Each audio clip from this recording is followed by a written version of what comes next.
welcome to the 2025 President's Dinner with President Donald J. Trump. To my colleagues, our friends in the Trump administration, our generous donors, and the staff, families, and friends who make it all happen, you are the reason we're winning, and it is an honor to stand with you tonight. You're not just at another dinner. You're here because you believe in something bigger. We're on a mission to defend freedom, unleash opportunity, and show the world that America's best days are ahead thanks to President Donald J. Trump. All of you represent the engine of the America First movement. You refuse to sit on the sidelines while our country hangs in the balance. You're here because you know what's at stake and you are ready to fight. Now let me take a moment to recognize some of our special guests who are with us here tonight. We have several American heroes, thanks to our Foreign Affairs Chairman, the great Brian Mast of Florida. He's arranged for several veterans of our nation's military to be here in attendance. Gentlemen, thank you for your service and your sacrifice for this country. In fact, if you're a veteran or an active duty, please stand so we can recognize you and thank you for your service.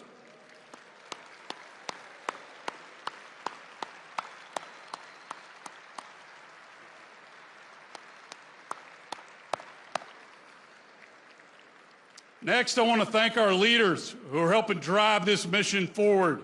Our conference chair, Lisa McClain. Our whip, Tom Emmer. Leader, Steve Scalise. And our speaker, Mike Johnson.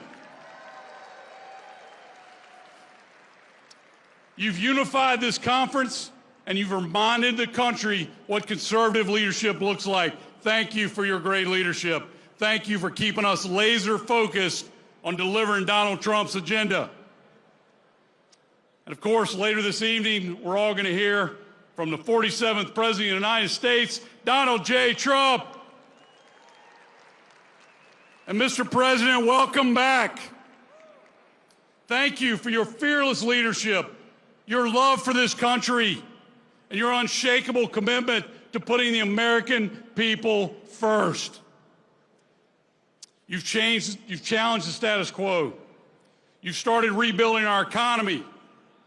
You've stood strong on the world stage. And now you're back to finish the job. And House Republicans, we're proud to be on your team. We are ready to work with Donald J. Trump to make America great again. In 2024, folks, we beat the narrative back. We brought back President Trump, we flipped the Senate, and we held our House majority. And now we're going on offense. We're building a movement, folks. One rooted in common sense, rooted in hard work, in faith, in freedom. And everywhere we go, we're seeing something the Democrats have long since lost, and that's hope. Hope that the American dream is not fading, it's just getting started. Hope that our kids will inherit a country that's safer, that's stronger, that's freer than the one we grew up in. Hope this nation founded on liberty, built by patriots, will once again lead the world by example. That's the spirit we're carrying into 2026. The Democrats have no message, no vision, and no leadership. And while we're fighting to lower cost, to secure the border, to back law enforcement, and to give parents a say in their kids' education, Democrats, they're obsessing over pronouns, plastic straws, and progressive talking points. While we're fighting for Main Street, they're still bowing to the far left fringe. And while President Trump is restoring America's strength at home and abroad, Democrats are clinging to their broken playbook of weakness and wokeness. From small-town diners to union halls to border communities, we are expanding this movement with candidates who look like America and who will fight for America. That's veterans, it's first responders, it's entrepreneurs, It's moms and dads, fighters who know what it means to serve, what it means to sacrifice, and what it means to lead. And that's what you're fueling.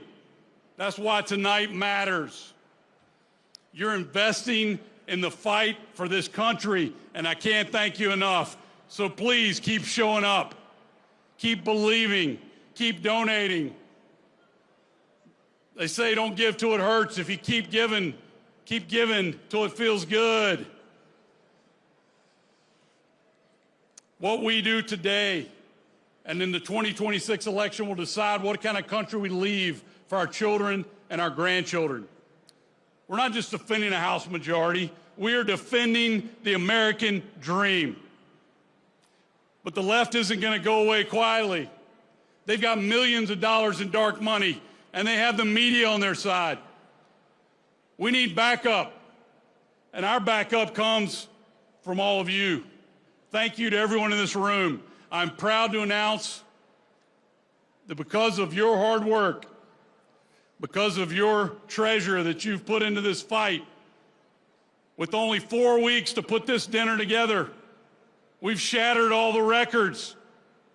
We raised $35.2 million tonight. Thank you. That's $35.2 million to grow our majority and to fight for President Trump's agenda.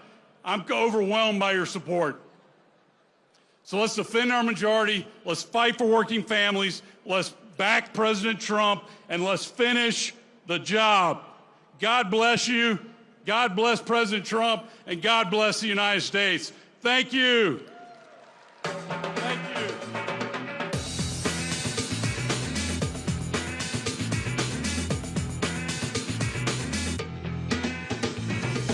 Less conversation, a little more action, please.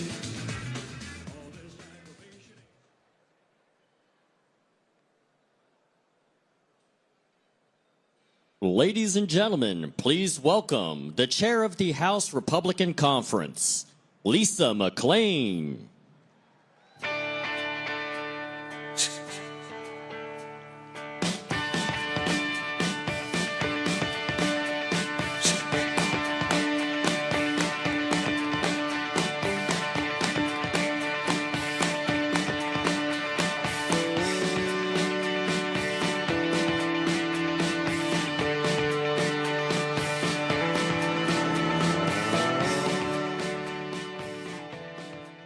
To get my stool out.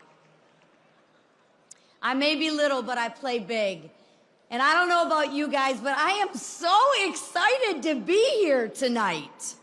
So good evening and welcome. And thank all of you for all you do to defend our Republican majority.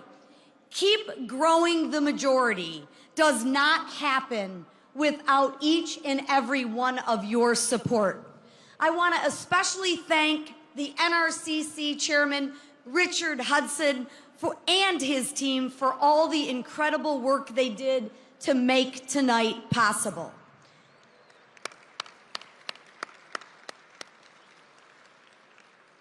Now, what we have done in the first 3 months of this Congress is actually remarkable. And you are a major part of what we are doing to make America great again. The 2 seats that we held last week in Florida are proof that the Republican Party are proving the naysayers wrong. Now think about it for 1 minute. Democrats spent $20 million to lose 2 seats in Florida by double digits. 2 seats, they lost 20 grand. That's a victory for us. All the news cycles said, oh my goodness, Republicans are doomed. Seriously? Look around. Give me a break. The 2 members will help us continue to be on offense and continue our offensive efforts. I mean, we gave Tom Emmer a huge victory on his majority, increasing it with those 2 seats. Gone are the days of making the House Republicans play defense. We are actually making the Democrats own their votes. They are holding fake town halls, making fun of Governor Abbott, and even threatened to deport the First Lady and Elon Musk. The Democrats have no plan, no vision, and definitely no leader. Every day they become more out of touch, hell-bent on fighting personalities, not policies. And why? Because we know our policies are winning. We will keep calling them out for their deranged behavior, and boy, they have a lot of that. The Democrats' self-destruction started when President Trump actually announced his re-election. Their 2024 campaign was supposed to be a referendum on his policies, and the American people wholeheartedly endorsed President Trump's policies. They delivered every single swing state along with the popular vote. And Democrats are melting down as President Trump keeps every single promise that he has made. Like last week when he announced a historic change for our country. For far too long, America has been taken advantage of. President Trump made it clear that we will no longer put American workers at an unfair disadvantage. He is leveling the playing field with the tariffs. He is making countries come to the table, our table. He is making countries invest in our country. He will make America respected again. And even the latest jobs report shows that our economy is back on track. Additionally, thanks to the president and his all-star cabinet, illegal border crossings are down 94%. Remember when Biden said he needed legislation to get that done? No, we just needed the right president at the helm to do the job that the American people want him to do. And we have already deported over 100,000 illegal aliens. Now, while Democrats fight to protect murderers and rapists, the president is delivering on his promises to make America safe again by deporting violent criminals. And again, we signed the Lincoln-Riley Act to the president's desk. And you know what he did? That was the first bill that he signed in his second term. Thank you, Mike Collins, for bringing that piece of legislation to the floor in the House. Thank you, President Trump, for signing that bill. Thank you for Lincoln, and thank you for her family. For every family out there that has lost a loved one to illegal aliens who should have never been here to begin with, we will keep working with the president and his administration to deliver common sense wins. And gone are the days of biological men playing in biological women's sports. Gone are the days of the DEI in our military. Gone are the days of anti-Semitism on our college campuses. And we will deliver the mandate that 77 million Americans asked us to do. We will avoid the largest tax cut in American history. We will lower costs and make our country energy independent again. And unlike the Democrats, we know who our leader is. And that leader is President Donald J. Trump. He deserves the credit for expanding our tent. He deserves the credit for extending our base and expanding our brand. The Trump effect applies here too. President Trump has built some incredible coalitions. Black Americans, Arab Americans, Hispanic Americans. President Trump has proven that no matter your background, he wants you to become part of our party, to become part of our success story. And in closing, I again want to thank all of you that you have contributed. You believe in us, you've contributed your time and your resources to our cause. And as the President says, the golden age of America has only just begun. Our best days are still ahead of us, and I am confident that our President, our party, and our people are excited for what comes next. Thank you all, and enjoy your evening.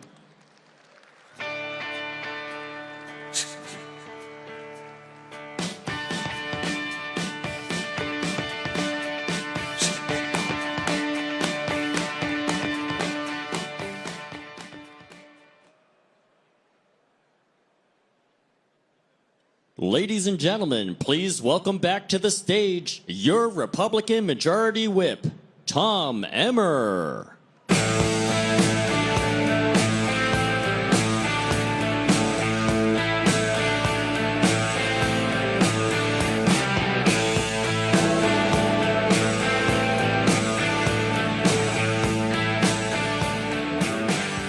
Hello, fellow Republicans. No, hello, fellow Republicans. Where are you? I know this is the cheap time. You get to hear from me, then you're going to get energy out of Steve Scalise, and you're going to get some energy out of our speaker, Mike Johnson. But guess what? The show is Donald J. Trump, so get ready. We're just the warm-up band, if you will. Good evening, everyone. I know we are all ready for an exciting night as we hear from our 45th and our 47th President, Donald J. Trump. President Trump has been working at breakneck speed to undo the damage Joe Biden and Kamala Harris inflicted on our country over the past 4 years. In less than 100 days, he has delivered win after win after win for the American people. From stopping the invasion at our southern border, to rooting out waste, fraud, and abuse in the federal government, and so much more. One thing is very clear: America is back. Yeah, you should clap for that. America is back. The best part is, we're just getting started. President Trump will renew the American dream and usher in our country's golden age, but he needs our help to make it happen. On November 5th, President Trump earned over 77 million Americans vote. And House Republicans, we earned over 74 million collectively. So what does that mean? That means there are over 2 million voters out there who are not Republican or Democrat voters. They are Trump voters. We have a historic opportunity over the next 18 months to bring them firmly into the Republican camp. And we do that by delivering on President Trump's America First agenda that they voted for in Congress. That means continuing the president's wildly successful tax policy so he can unleash economic prosperity and prevent a $5 trillion tax hike. It means giving the administration the tools it needs to carry out the largest deportation operation in American history to ensure there are no more stories like Laken Riley. It means empowering energy producers to drill, baby, drill, lowering prices for American families in the process. Yeah. It means strengthening the world's greatest fighting force to uphold President Trump's policy of peace through strength. This is how we will cement our majority's place in history and give us the message we need to take on the campaign trail next year. It's going to take every person in this room to get the job done. And I know that we will, because failure is simply not an option. President Trump is counting on us. The American people are counting on us. And our friends in this room and grassroots supporters across the country are counting on us. As we look to the next election cycle, we have to keep our eye on the ball. We cannot afford to be complacent. We have to outwork and out-fundraise Democrats. We are proud of the job Chairman Hudson did last cycle to protect our majority, and we're ready to continue working with him to not only protect it this time, but to grow our majority next year. Because President Trump must have a strong House Republican majority to work with for all 4 years of his term, We have already seen the lengths Democrats are willing to go to try and stop the president when they hold an ounce of power in Washington. We remember the sham impeachments and the investigations that started after the 2018 midterms, and we know better than to ever let that happen again. I'm proud to be a partner in this fight with all of you. Now let's go get it done. Thank you. God bless President Trump. God bless America, and God bless all of you. Have a great night.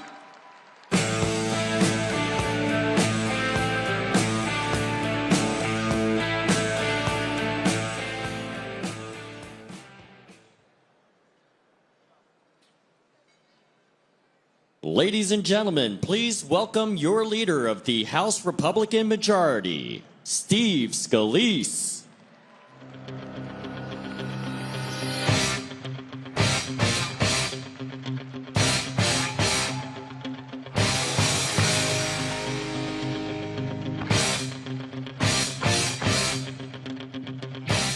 All right, settle down, people, settle down. We got a few things ahead of us. Wait till President Trump comes out. We've got the over-under. You know, if you got your bingo cards, it's going to be a fun night. But look, the first thing I want to say is thank each and every one of you for what you did, number one, to help us keep the House majority, and what you're doing to help us grow this majority next year. Now, just think about it. It's not even been 3 months since Donald Trump took the oath of office. And what a difference 3 months makes. Just 3 months ago, the lunatics on the left said to save the planet, you've got to buy a Tesla. Today, the same lunatics on the left get a Molotov cocktail, light it on fire, and burn the Tesla. I thought they cared about carbon emissions. What about the carbon emissions? You could drive a diesel truck for 30 years and not emit as much carbon as lighting a Tesla on fire. These people have lost their mind. Now, the press says a lot right now about how the Democrat Party doesn't have a leader. Like most times, I beg to differ with the Washington press. The Democrat Party has leaders. Their names are AOC, Bernie Sanders, Jasmine Crockett. Have you seen them? They are pushing the same Marxist ideology that brought people to the polls in record numbers to elect Donald Trump president. Not just winning the Electoral College, 77 million votes to win the popular vote, to run the table in all 7 swing states. The Democrats still won't admit why they lost, but we know. We ran on real issues. We said we were going to go to work day one if we had the House, Senate, and White House working for those families who were struggling under Joe Biden's policies. And what have we done? In just 3 months, we have already started fighting for those families. Border security was the #1 issue in America, and look at what happened. In less than 3 months, illegal crossings are down 95% because Donald Trump has done what he said he would do. If you look at energy production, and we're working on this one big beautiful bill, you're going to hear President Trump talk about that one big beautiful bill. This is the bill that will lock in tax rates so we don't have a massive tax hike, that will allow us to produce more energy, reversing all the crazy Biden far-left policies to shut down American energy. When you think about border security, yes, the president has already taken major steps to secure the border, but we still need to build the wall, and we're going to fund that in this bill. We're going to give our Border Patrol agents the tools they've been asking for years. Night vision goggles, drones, the things the drug cartels in Mexico has that we don't have. Why should the Mexican drug cartels have better technology and tools than our Border Patrol agents? That will change with House Republican leadership when we move this bill. And on top of that, just look at Elon Musk. I mean, the left wants to demonize Elon Musk. All Elon Musk is doing is identifying the waste, fraud, and abuse that we have all known has been out there in government. Tens of billions of dollars in every agency being wasted, thrown away. Stacey Abrams given $2 billion to do who knows what. But that's all changing. And what are the Democrats doing? You would think they would say, you know what? They got us on that one. we'll work with Trump and Elon to root out waste, fraud, and abuse. No, they are fighting that. There is a major party in America called the Democrat Party that is defending waste, fraud, and abuse in Washington. You can't make this stuff up. But it doesn't end there.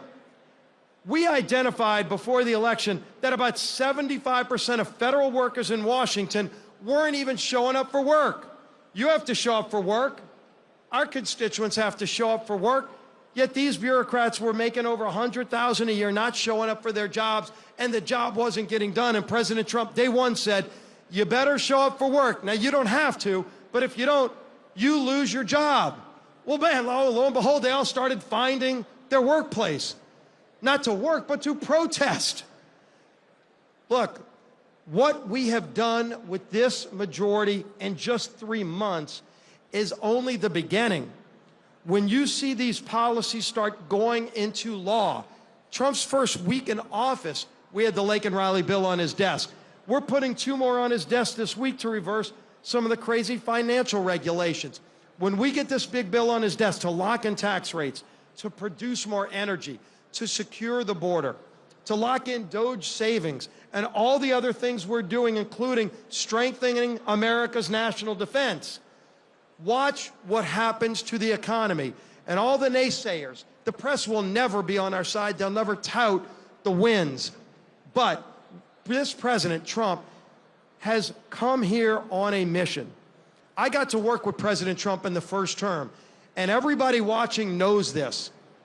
They see a president more focused. They see a president more resolved than ever before to fight for those families who worked hard, showed up at the polls, and said, we want Republicans in the House, Senate, and White House to save this great nation. We are just getting started. You've been there every step of the way with us.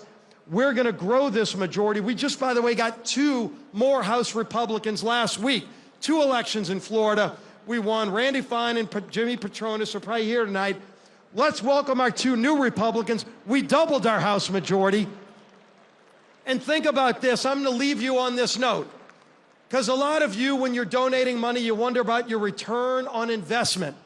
I want to just tell you our return on investment versus the Democrats. Last week, the Democrats spent $22 million to lose those 2 seats in Florida by double digits. We spent less than $2 million to win those seats by double digits. That's a return on investment. That's why this is the best investment you can make in this House Republican majority. Let's keep growing, let's keep winning, and let's save the greatest country in the history of the world, the United States of America. God bless you. God bless our president. We're going to have a great night.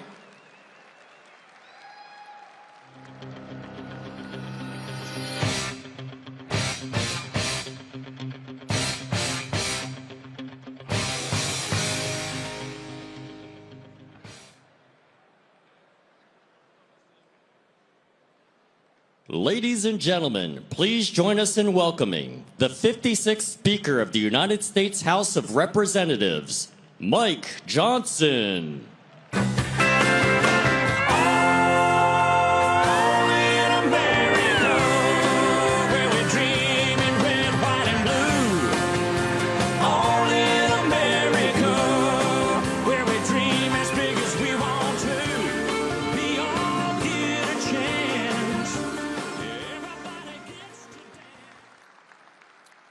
Wow, thank you so much.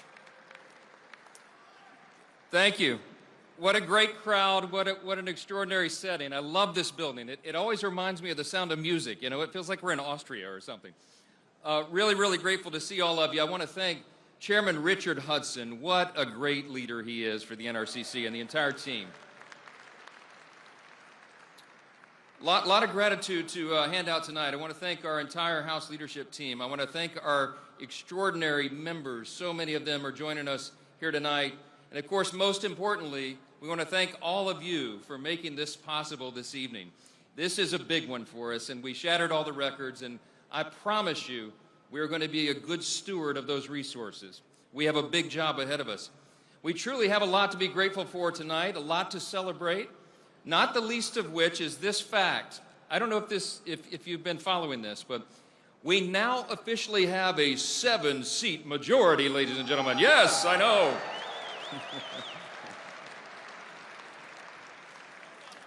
Do the math, okay? It means that we can lose 3 votes now and still pass a bill. It's an embarrassment of riches, I tell you. This job is so easy. This is our first week with our 2 newest members, and they were mentioned earlier, but Jimmy Patronis and Randy Fine of Florida have joined us. Round of applause. And with these 2 great new members, we have gained our number again. We're back to 220 Republicans, and every single one of them are fired up to advance the people's business and to make America great again. Ladies and gentlemen, we simply would not be able to do this if it were not for 2 things. First, incredible support from leaders like all of you. And second, our 45th and our 47th President of the United States, Donald J. Trump. That's a fact. Now, you all rolled your sleeves up this last cycle, and we worked around the clock to ensure that we kept the House majority. And because we all worked so hard, we secured a unified Republican trifecta in Washington. Everybody said we couldn't do it. My friends, I mean, up to the evening before the election, they were writing our epitaph. They said that the Republican majority would go by the wayside. They said there were too many Republicans in Democrat territory last cycle. The Democrats had too much money. They did raise a lot. They said the Democrats' redistricting was too much for us to overcome. But we didn't believe that. The leadership team and every member went to work. The NRCC refused to listen to all of that criticism.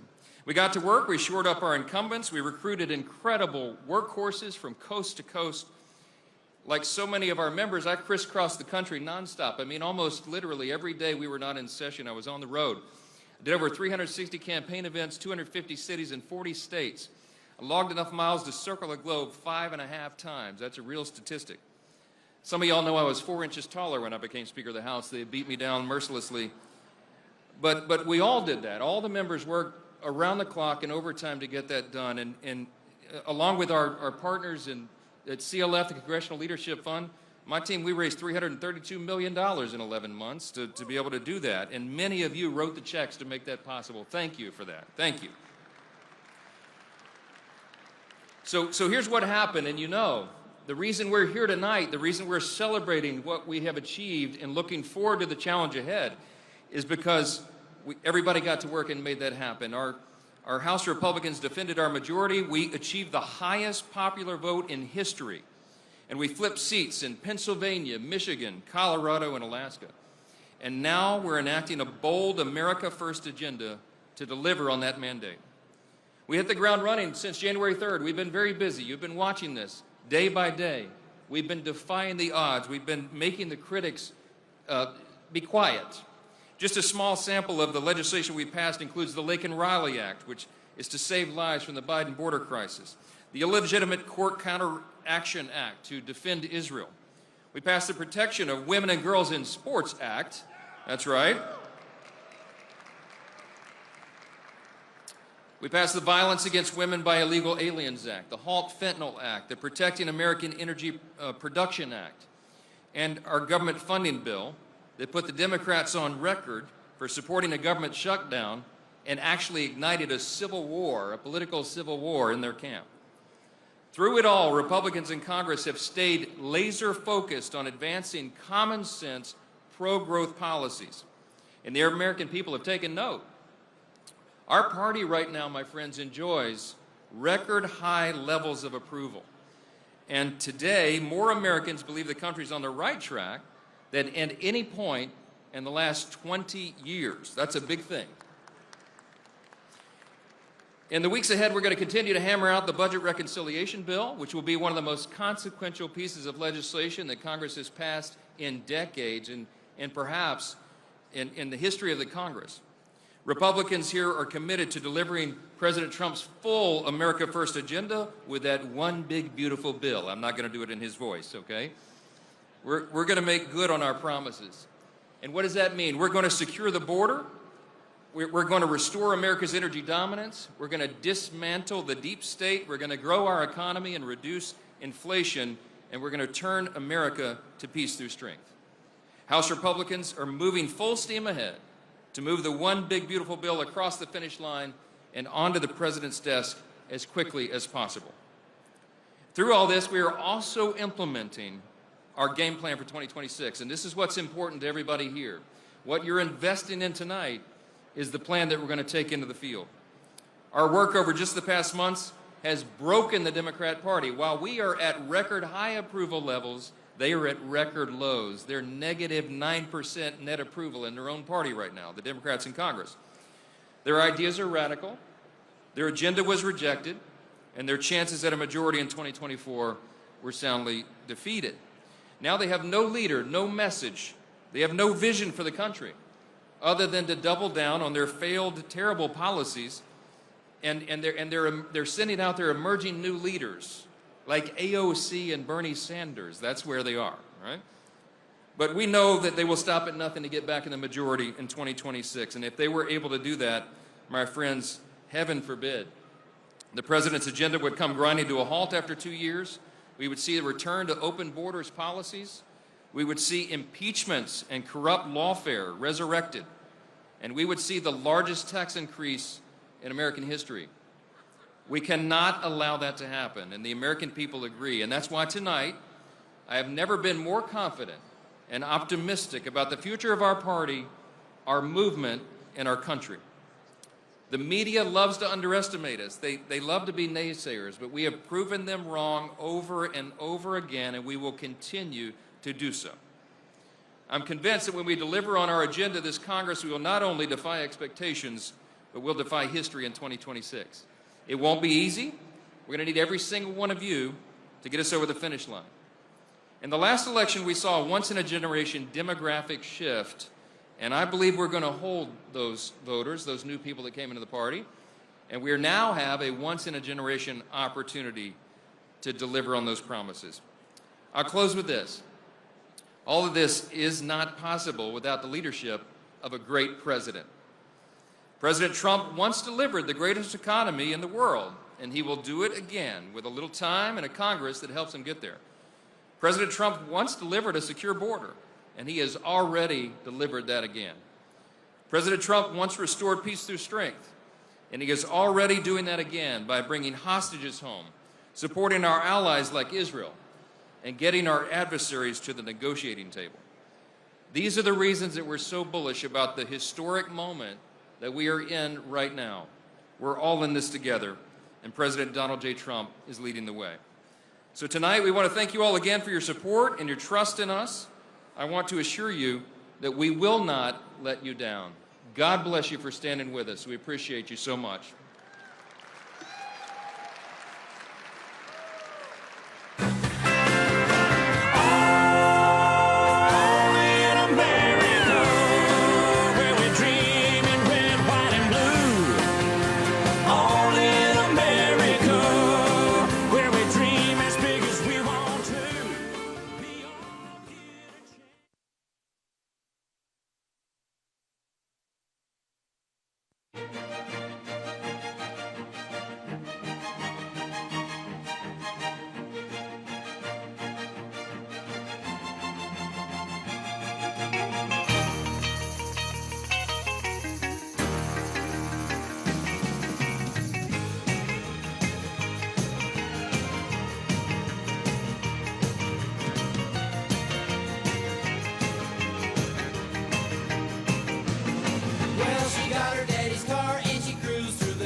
She forgot all about the library like she told her old man now.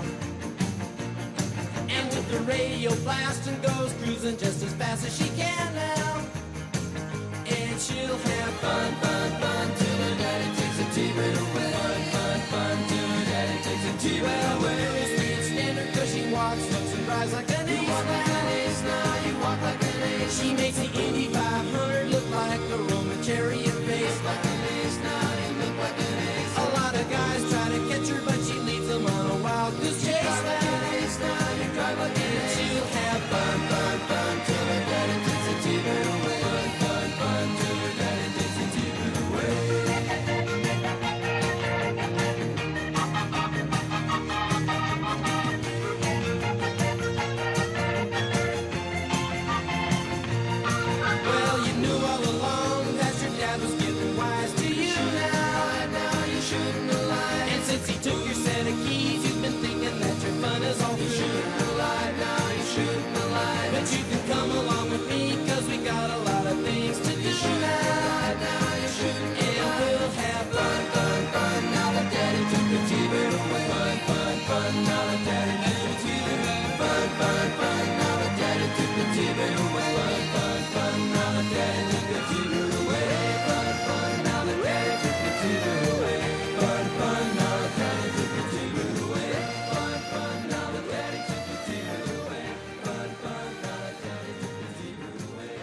not working hard. Yeah, right, picture that with a Kodak. Or better yet, go to Times Square, take a picture of me with a Kodak. Took my life from negative to positive, I just want y'all to know that. And tonight, let's enjoy life.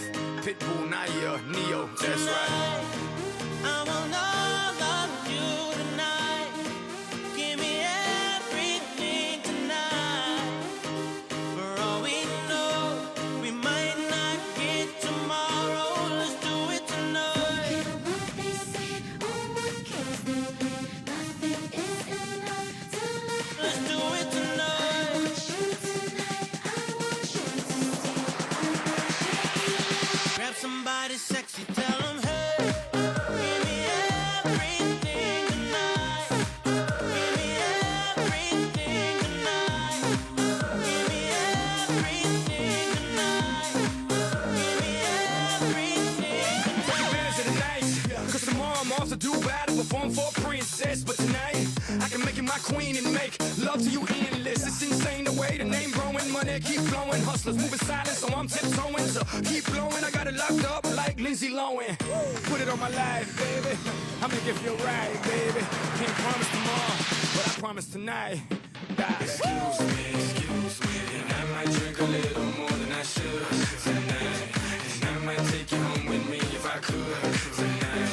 And baby, I'ma make you feel so good tonight. Cause we might not get tomorrow. tonight. I want all of you tonight. Give me everything tonight. For all we know, we might not get tomorrow. Let's do it tonight. what they say, oh, what kills them, nothing is enough to let. Let's do it tonight. I want you tonight. I want you to Grab somebody sexy, tell them, hey, give me everything tonight. Give me everything tonight. Give me everything tonight. Give me everything. Reach for the stars, and if you don't grab them, at least you fall on top of the world. Think about it, cause if you slip, I'm gonna fall on top of your girl. What I'm involved with is deeper than the Masons, baby, and it ain't no secret. My family's from Cuba, but I'm an American. I don't get money like secrets. Put it on my life, baby. I make it feel right, baby. Can't promise tomorrow, but I promise tonight, darling. Excuse me, and I might drink a little more than I should tonight. And I might take you home with me if I could tonight. And baby, I'ma make you feel so good tonight. Cause we might not get tomorrow. Tonight, I want all of you tonight. Give me everything tonight.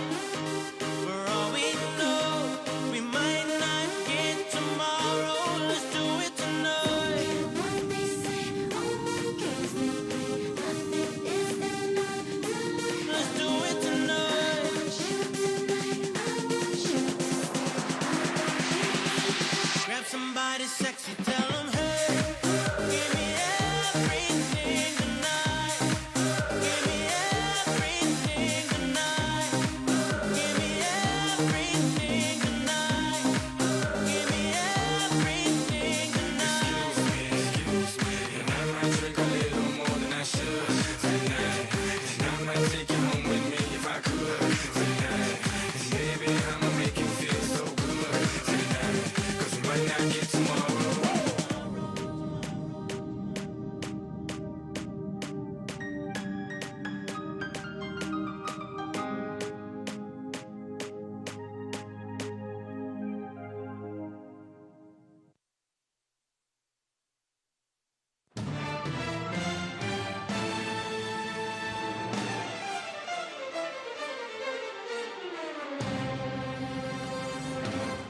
This is a man's world.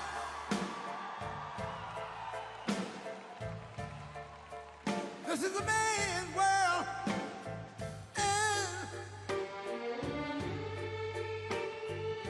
But it wouldn't be nothing, nothing, nothing without a woman or a girl.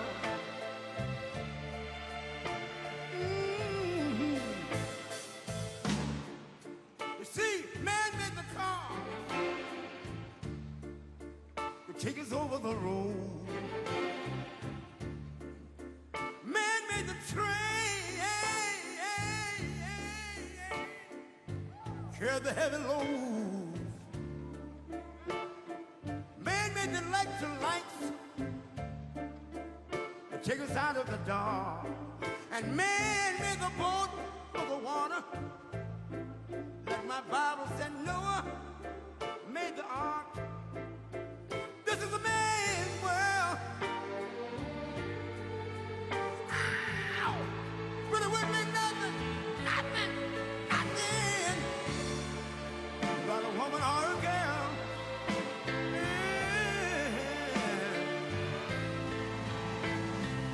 L'uomo rincorre il potere, ma lui non sa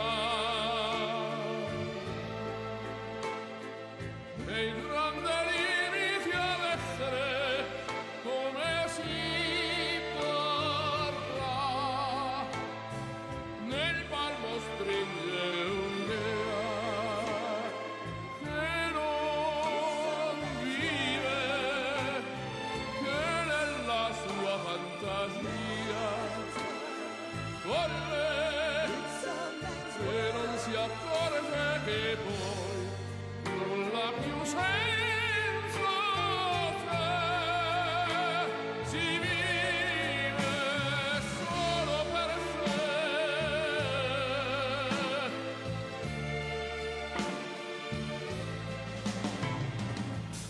Man thinks about a little bit of baby girls and a baby boy. Man make them happy because man make them toys. But after man made everything he can, man made lira, pesos, dollars, rubles to buy from every good woman and every man. Ow! This is a man's world. Senso, se But it wouldn't be nothing. solo per sé, solo per sé. He's lost in the wilderness. It's a man's world. He's lost E non si accorge che poi non l'ha più senso, se si vive solo per sé, solo per sé, solo per sé. This is a man's world. Hi.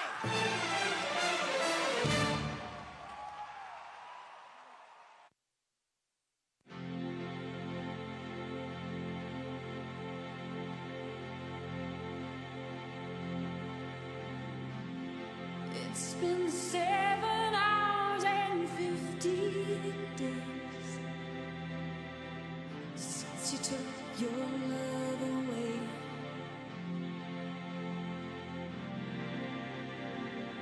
I go out every night and sleep all day since you took your love away.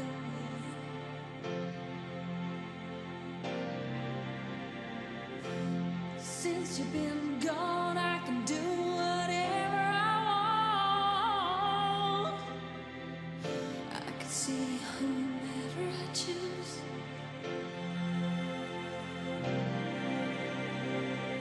I can eat my dinner in a fancy restaurant, but nothing, I said nothing can take away this blues. 'Cause nothing compares, nothing compares to you.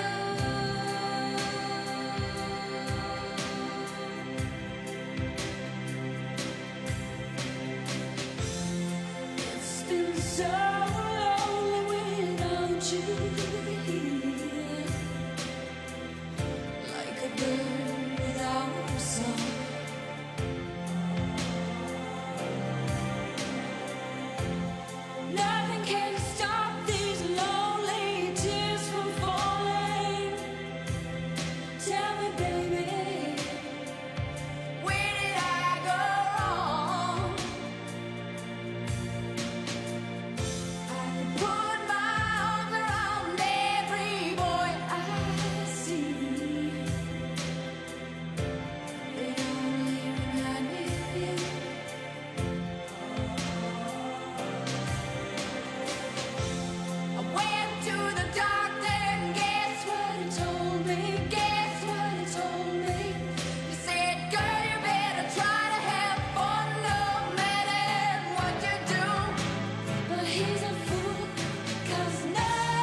planted mama in the backyard.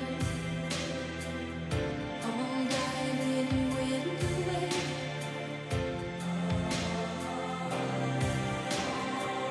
I know that living with your baby was sometimes hard,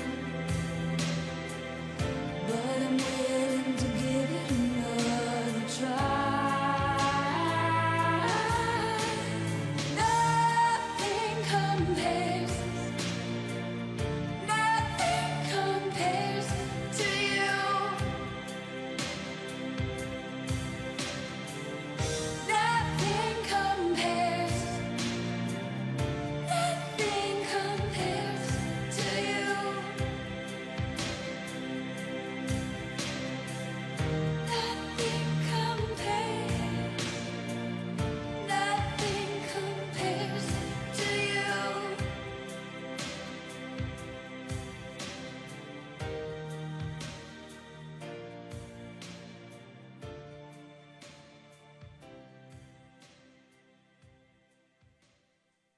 Please, please, please, please. Please, please, please. Honey, please. No. Yeah. Oh, yeah. No. I love you so. Baby, you did me wrong. Well, well, you done me wrong. So you done me wrong. Well, oh yeah, took my love, now you're gone.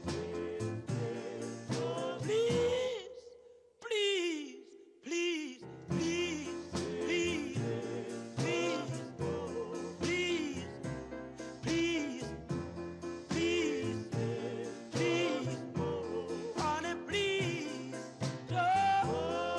Well, oh yeah, no, I love you so. I just wanna hear you say I, I, I, I, I, I, honey, please, don't. Oh, yeah, well, I love you so. Baby, take my hand. I wanna be your lover man. Oh, yes, good God Almighty. Honey, please, don't. Well, oh, yeah, well, I love you so.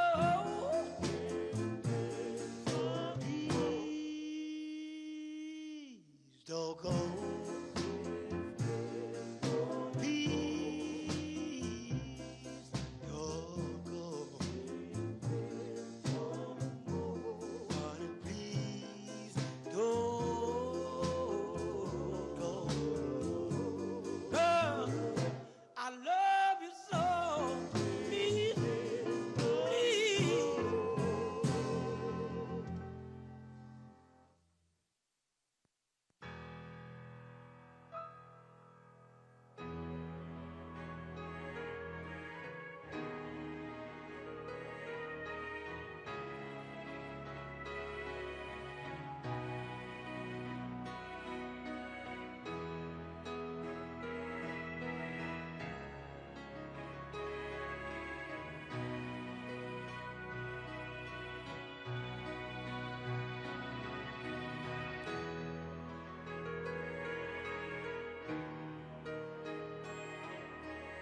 Ladies and gentlemen, please welcome the 45th and the 47th President of the United States, Donald J.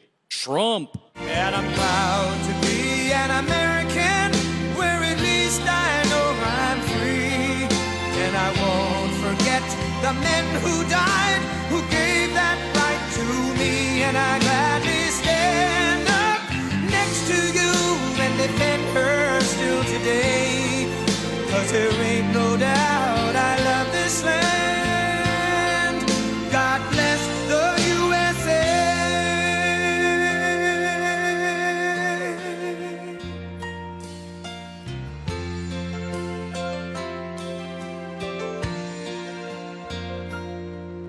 From the lakes of Minnesota to the hills of Tennessee, across the plains of Texas, from sea to shining sea, from Detroit down to Houston and New York to LA, where there's pride in every American heart, and it's time we stand and say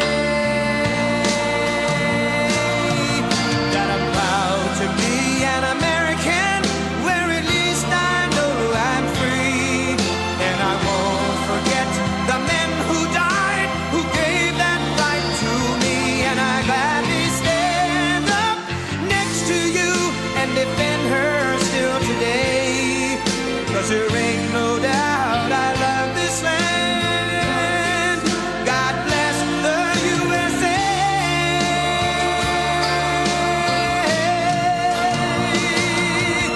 And I'm proud to be an American, where at least I know I'm free. And I won't forget the men who died, who gave that right to me. And I gladly stand up next to you and defend her still today. 'Cause there ain't no doubt I love this land. God bless the USA.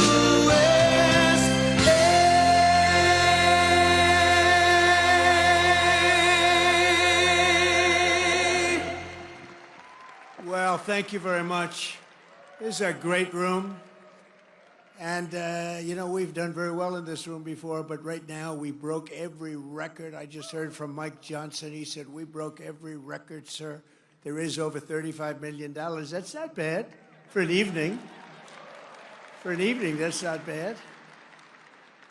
I wonder if you ever turn the room this way. You know, it's interesting because I love real estate. I love ballrooms. I have nice ballrooms, a lot of them.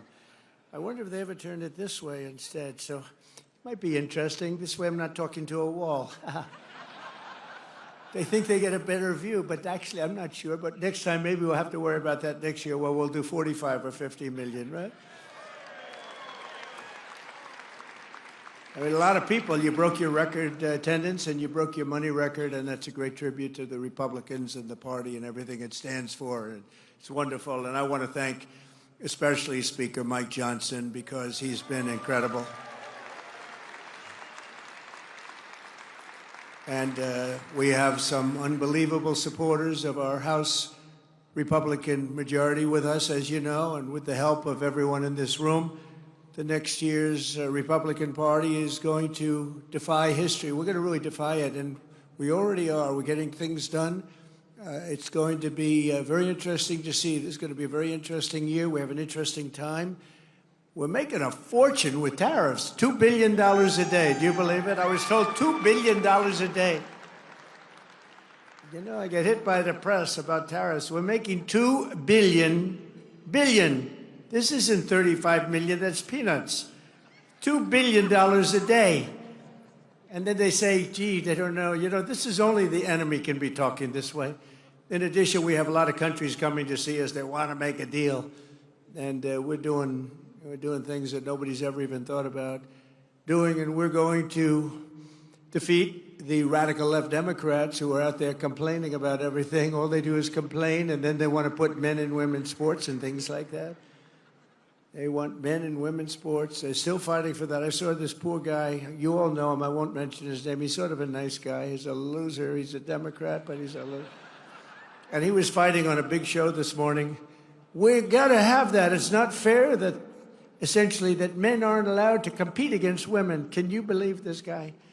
But let them do it. I say we shouldn't be fighting a lot of these things. Just let them go. And then just before the next election, we'll unleash on them, because it would be very sad if they actually changed their policies. We don't want that to happen.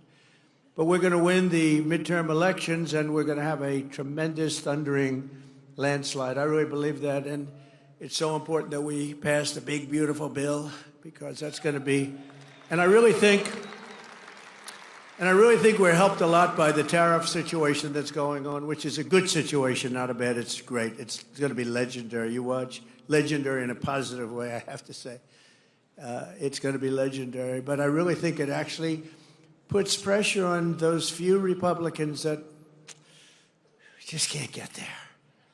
You know what the alternative is? A Democrat bill or a chapter for the country. You know, we have the debt continuation, and they have to do this. They have to get there, and I think we are there. We had a great meeting today. I think we are there. But just in case there are a couple of Republicans out there, you just got to get there. Close your eyes and get there. It's a phenomenal bill. Stop grandstanding. Just stop grandstanding.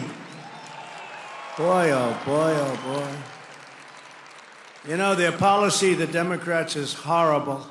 It's horrible. Think of it, open borders, just all of the horrible, stupid things they have.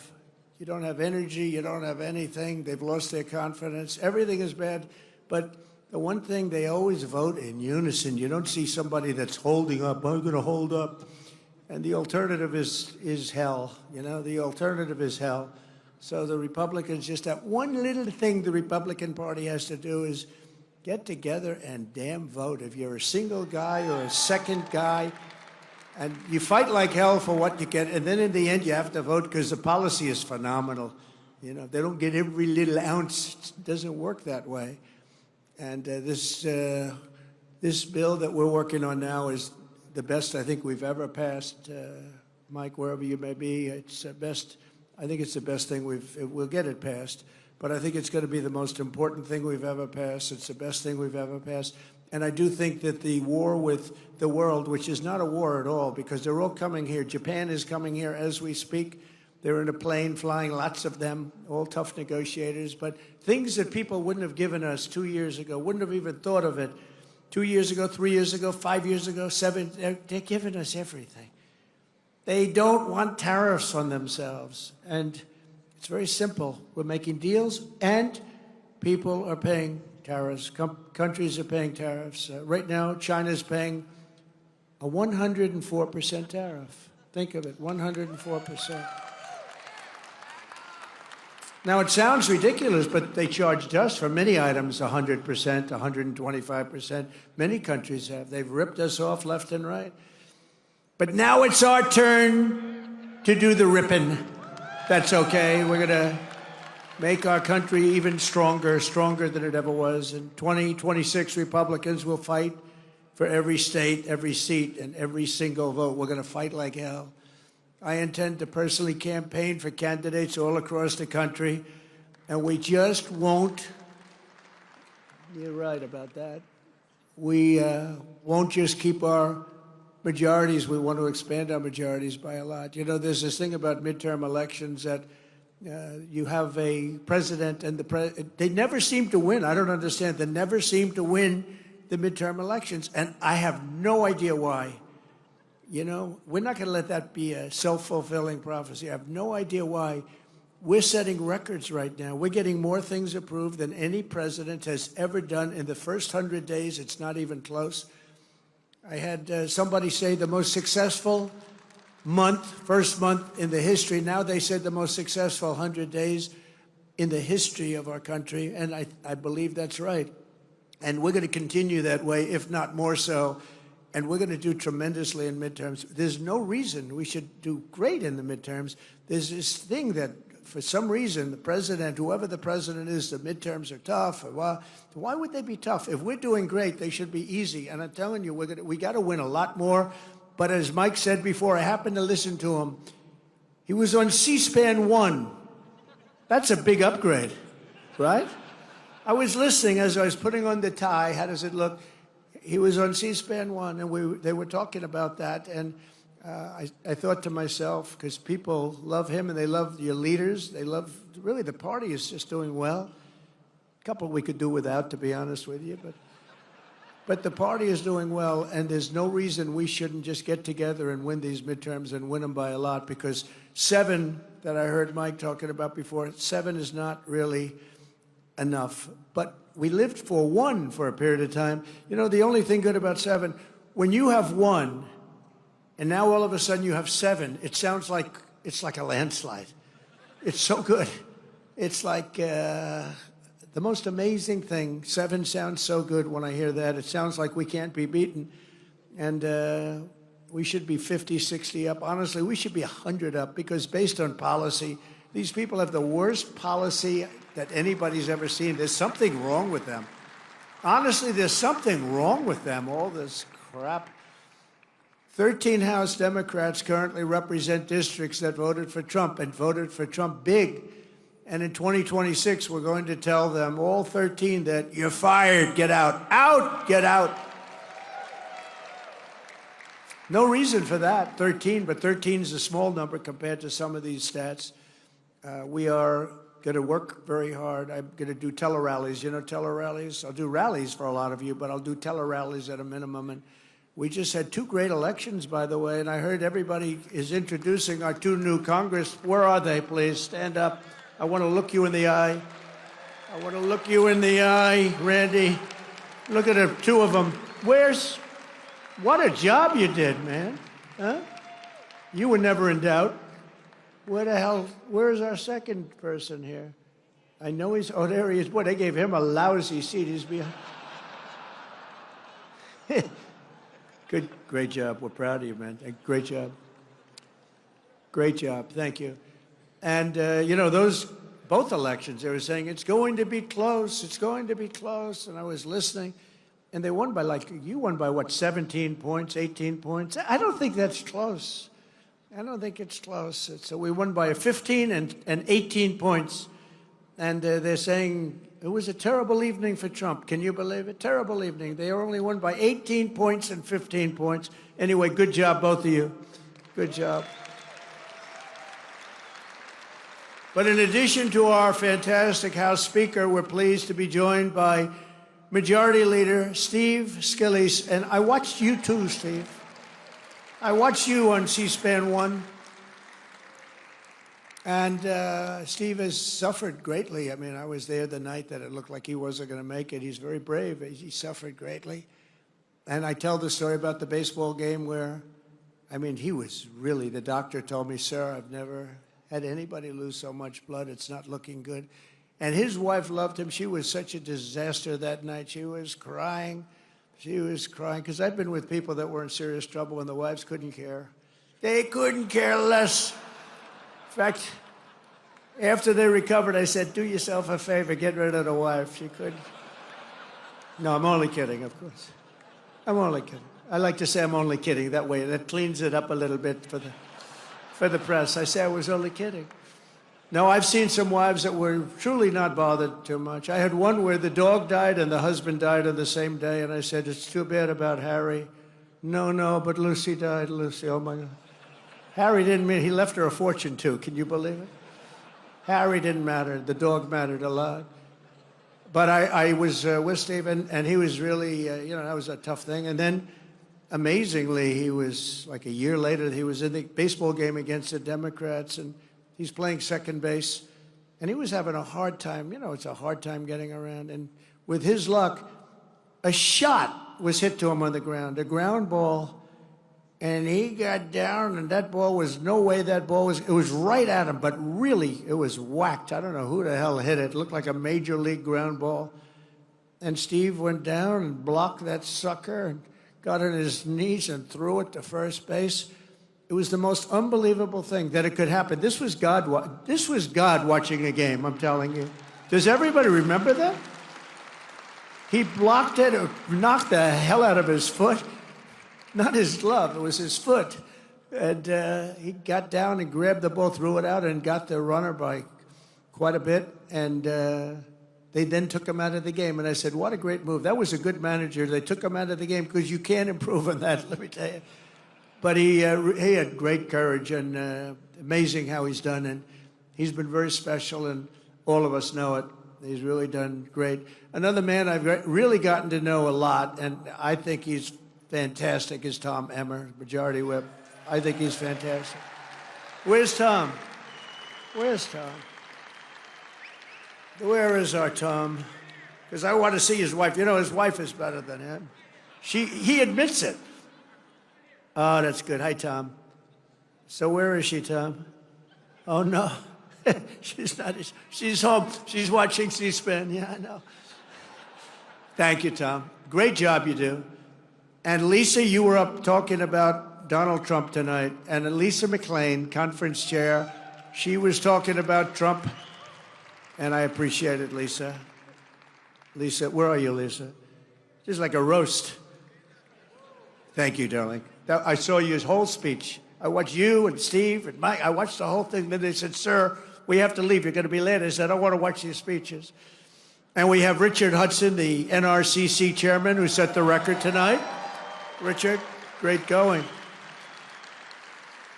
That's a great job. And Brian Jack, who was with me from day one of my political career, he was so fantastic.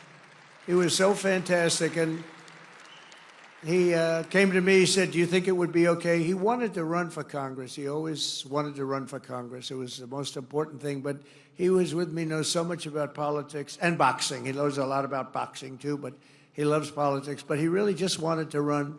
I think his ambition was to be a congressman. And the seat came due. A good member of Congress actually retired, and Brian in Georgia. And Brian said, what do you think, sir? I said, well, you got my endorsement. And he won by a lot, and he's never looked back. He's a fantastic guy and a great political leader, a great politician. Brian Jack. Where are you, Brian? Where are you, Brian? Hi, Brian.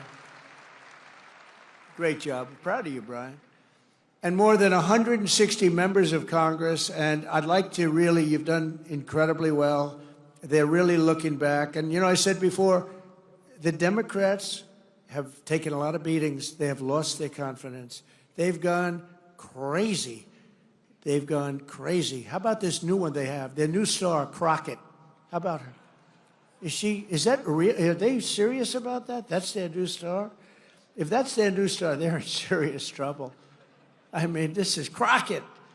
Oh, man, oh, man. But we've done a job, but they've totally lost their confidence. And it's a hard thing when you lose your confidence, but they have. They've taken a lot of beatings, and now they're going to rely on Crockett to bring them back. Crockett's going to bring them back. You ever watch this? Last November, all the leaders here tonight were given a mandate from the American people. And at the presidential level, we won, think of this, all 7 swing states. We won the Electoral College 312 to 226. That's not bad. Remember? The fake news was saying it's going to be tough because people like Trump, but he should be able to get 270. I actually went to Nebraska and campaigned for 1 vote. I went to New Hampshire. I campaigned because they said that it could be we're 270, 269. So I'm going to all the places and I'm trying to get 1. We won Nebraska big, but there was 1 area. And I went there. I went all over the place campaigning, and then we get 312. But we won in a landslide, too, because we won the popular vote for the first time of a Republican in decades. And now I think that's going to be done routinely. We won 85% of all counties in America, 525 for them and 2,725 for us. That's that map that you see. It's all red except for the 2 corners. They have a little blue, a little line of blue. For the first time in history, all 50 states shifted toward the Republican Party. First time in history. It's never happened. It's a shift. It shifted Republican. And today there are more registered Republicans than any time in the history of our country. How good? How about that? Meanwhile, approval ratings for the Democrat Party have plunged to the lowest level ever recorded. They're at 26%. So you tell me about the midterms, right? 26, the lowest level ever for either party. The Republican Party is a much bigger party now than it was ever before. And I must say that it's the biggest now since you heard the name Donald J. Trump running as a politician. You heard the name before, but not as a politician. I said to my wife, you know, I think I'm going to do this thing. Do I have your approval? Yes, darling, I think you'll win. See, she's a supportive First Lady. I don't know if she believed it or not, but she said it. She said, yes, darling, I think you'll win. How do you think I'll do? Oh, darling, you'll win very easily, even though I've never done it before. I said, I have one problem. I've never done it before. She said, that doesn't matter. You're so talented. I said, thank you very much. This is why we get along. It's easy to get along like that.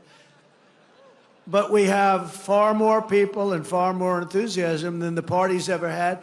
I think I could almost say than any party's ever had. I don't think any party's ever had more enthusiasm than us and spirit. A lot of that's our leadership. The Democrats are a broken party with bad policy. They've lost so much, and look, both as politicians and as people, they've lost. The stage is set for a monumental victory for the Republicans in the midterms. And many of you, I guess most of you, so many great congressmen and women here. You got some senators here also, but many of you are, all of you are up. We've got to win. We've got to work really hard, and we've got to win, because there's no way they should be winning based on policy, and it's ultimately about policy. We simply have to keep our promises to the people, and we have to very simply put America first. Put America first. And I said, I ran on common sense. You know, I ran because it sounds like a phrase that would have been used. I don't know. Nobody tells me it was used in politics before. Now everybody's using it. I see the Democrats, some Democrat guy who's just a real sleazeball, got up. He said, yeah, I ran on common sense. That's what I did. Common sense, yeah. And I said, gee, but the problem in politics, you come up with a little slogan and they copy it. But, you know, they copied no tax on tips. Remember, I said no tax on tips. Nevada hadn't been one for many years by a Republican. And state of Nevada, and don't ever call it Nevada. You'll lose 25%. Call it Nevada. It's true. It seems almost nicer the other way. You know, Nevada sounds like Brooklyn. Does that make sense? I come from Nevada. But don't ever call it Nevada, call it Nevada. But as you know, the corrupt globalist establishment that ruled our country for decades is now complaining that I'm doing exactly what I pledged to do in the campaign. All of these things, tariffs, the men and women's sports, everything. The borders, strong borders. We have the strongest border we've ever had today. It was just announced. Strongest border. They don't want to write that. You know, they forget. They forget. Eggs. I came in eggs. Not a very glamorous thing to talk, but eggs. I was in for 1 week, and they said, egg prices are soaring. I said, I've just been here. I didn't know this, please. I didn't know it. The fake news, they're going, egg prices are soaring. I said, man, I just got here. You know, let me know about it. What's going on with eggs? Tell me. So they gave me a little bit of a thing, and it's true. Under Biden, they soared like double, tripled, quadrupled. You couldn't even get them. They were not available. They said, don't use eggs for Easter. Use the plastic alternative plastic. We got, at Mar-a-Lago, we got plastic eggs all over the place. They said, don't use it for Easter. If you're doing an Easter egg hunt, do not use eggs. Well, we have a wonderful Secretary of Agriculture, as you know, Brooke Rollins. She's here someplace, I think. And she went after it. And when she goes after something, we don't play games, right, Brooke? And egg prices are down now 87%, and you have all the eggs you want, 87%. And they didn't write about it. They don't talk about it. I go up, I make speeches about eggs all the time. I never get a reporter writing about it because we were successful. If you're a Republican, when you're successful in something, you have to toot your own horn. Talk about it because you're the only one that's going to. It's a pretty rough, it's a rough business, I will tell you. But the shrill voices that you're hearing this week about tariffs are the same scoundrels and frauds who never thought twice about when the United States lost 90,000 factories and plants. Think of that, 90,000. How do you do 90? If you had a map, a big map the size of that wall, and you had a pin for each factory, you wouldn't have enough room. You think of it, 90,000 factories since NAFTA, the worst trade deal in history, by the way, and we had it terminated. Everybody said you'd never be able to, it had to be terminated by Congress, and it was not easy. It was so bad. You know, the people have a lot of, it's very interesting, they have a lot of power, they have a lot of political power. It's hard to get even a bad deal terminated, but we did do it, and we got USMCA, and that's been really great. But when they cheat, it's not so good. And they cheat. They do cheat. You know, I respect Mexico, I respect Canada, but they cheat like hell. You know, Canada charges for our dairy products 270%. Nobody knows that. They charge you 2% for the first 2 cartons of milk. And after that, you go up to 270. And the press says, they've only charged 2%. No, that's for the first 2 cartons. So it's, you know, we can't have that. And we have to be wise to it and get along with everybody, but we have to call people out. 6 million manufacturing jobs were lost since NAFTA when 21 million illegal aliens poured across our borders. Think of that, many of whom were violent criminals, murderers, drug lords, and the mentally insane. Insane asylums were closed. They used to go crazy when I talk about Hannibal Lecter, the late, great Hannibal Lecter, right? Silence of the Lambs. The fake news would say, why does he talk about that? He's a fictional character. He's actually not. We have many of them that came across the board. He's actually not. But when the people went to the voting booth, then we understood why he talked about that, because they voted for us. They said, we don't want Hannibal Lecter in our country. The great Hannibal Lecter, he was a very important force. But the press would go absolutely crazy if I mentioned Hannibal Lecter's name, because they said he's a fictional character. No, but it was making a point, and the point is they're emptying mental institutions and insane asylums. Not anymore, they're not. Insane asylums into our country. We had numbers, the likes of which nobody's ever seen anything like it. Other countries, I deal with other countries all the time. I am right now on tariffs where they want to make a deal with us. We don't necessarily want to make a deal with them. We're happy the way we are, taking our $2 billion a day.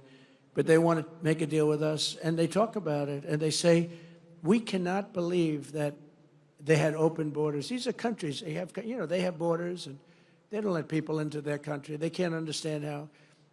They did it because they're sick or they're crazy. There's something really wrong with these people. But the same people now telling me about how to deal with China are the ones who sold out America for decades to China.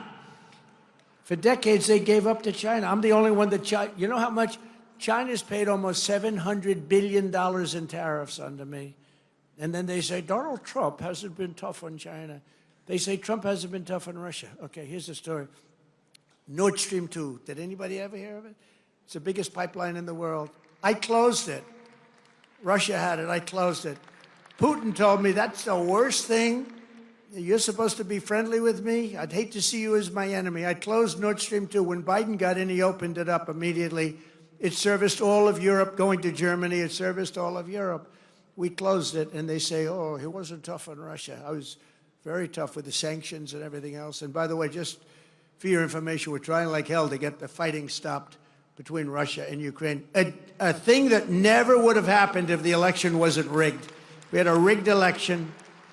And we can say it and say it loud and say it proud because the election was rigged and we can't let that stuff happen anymore.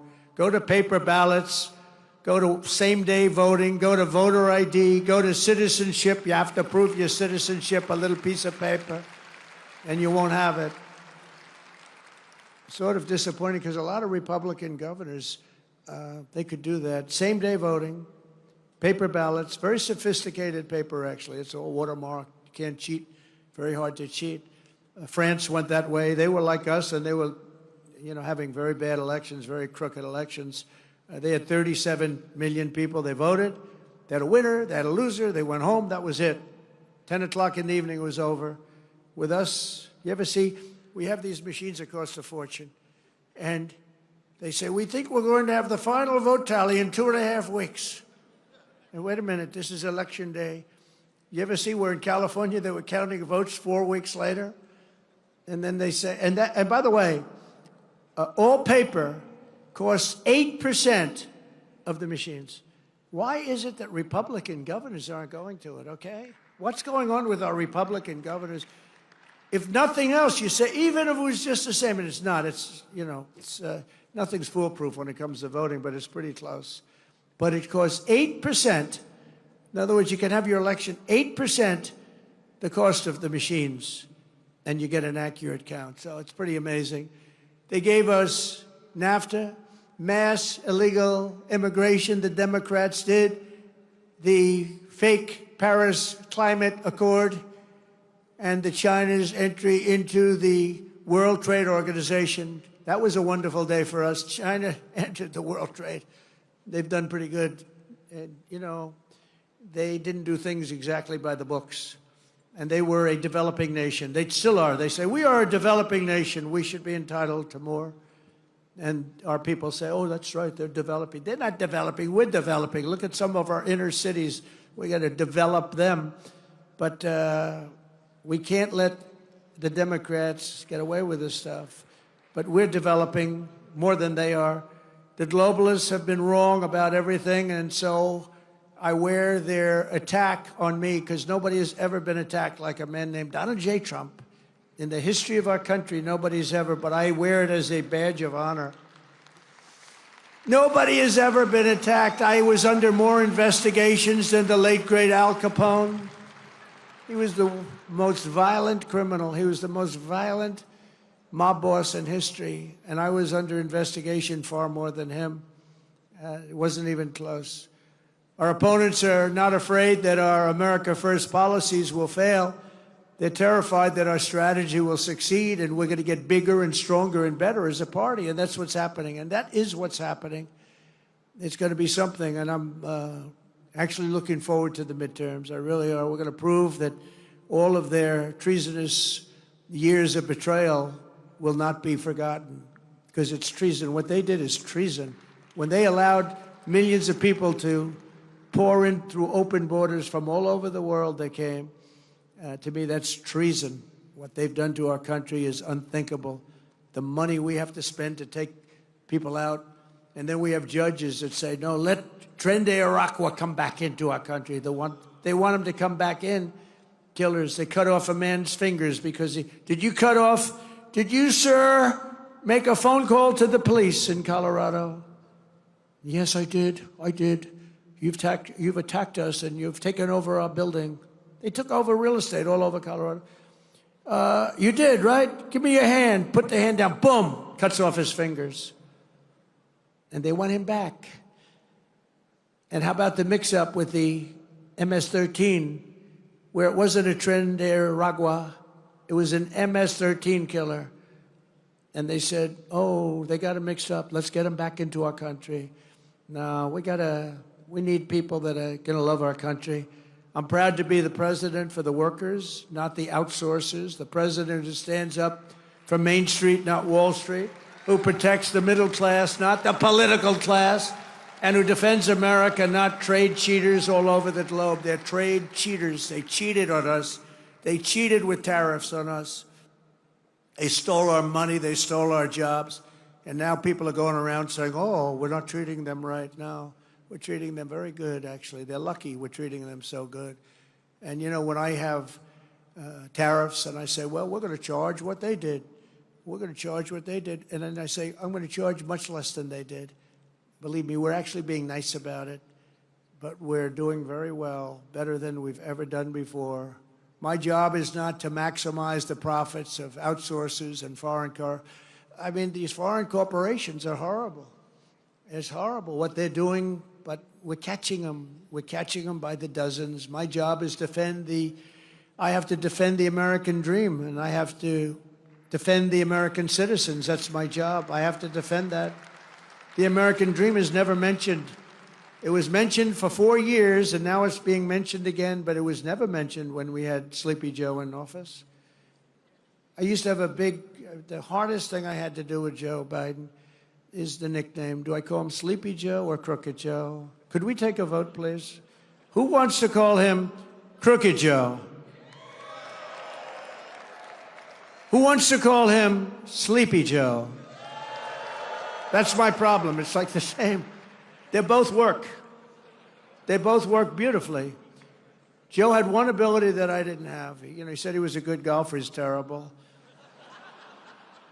Somebody said the only time I got angry during our debate when he said he was a 6 handicap. He's not a 6. He's not a 36, okay? But he had one ability that I don't have. He was able to go to a beach, bathing suit in tow, because it looked like it was actually falling off. But he'd go, had a hard time walking through the sand because, sand is heavy on your feet. Carrying one of those 6-ounce chairs that are made out of aluminum that if you weigh a little bit too much, it just cracks in the middle when you sit down. And he could sit down in a beach with photographers on the beach. He's the president, so he had a minimum of photographers, but he still had photographers. And he could fall asleep. Who the hell could do that? Who could fall asleep? And he'd turn around and drool would be coming out. He didn't care. His wife didn't care.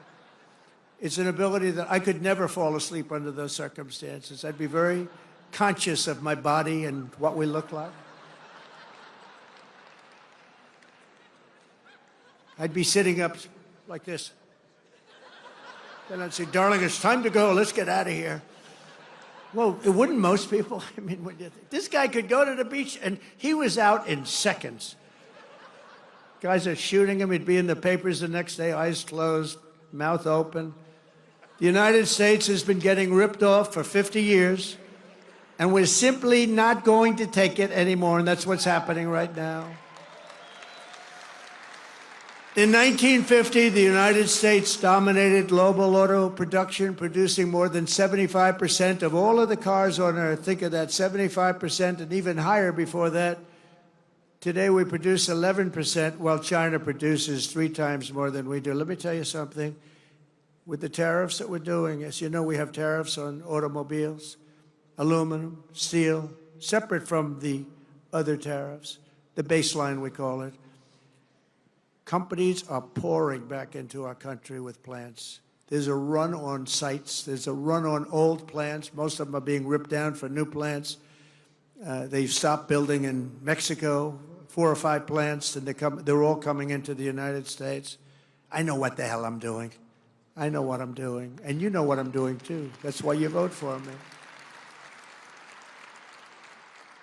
And the chip makers are coming in. They're all coming in. We've never had anything like this. We have investment, they think, of about $7 trillion.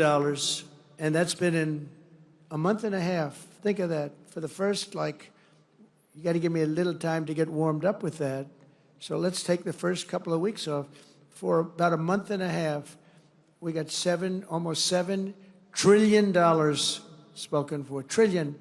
We've never had that. I don't know if we've ever had it any time, but if you go back and look at Biden and these other campaigns, any of them, they didn't have those numbers for the year. These are the biggest chip makers in the world, the biggest auto manufacturers in the world. $7 trillion of investment, and that means jobs. I look at it differently, not investment. I look at it as jobs.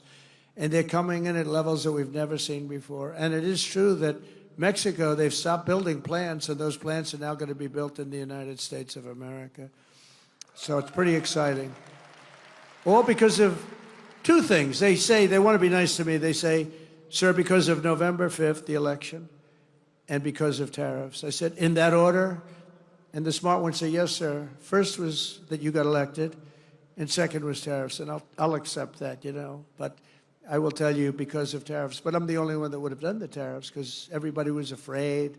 They were afraid of being criticized because the globalists will go after you.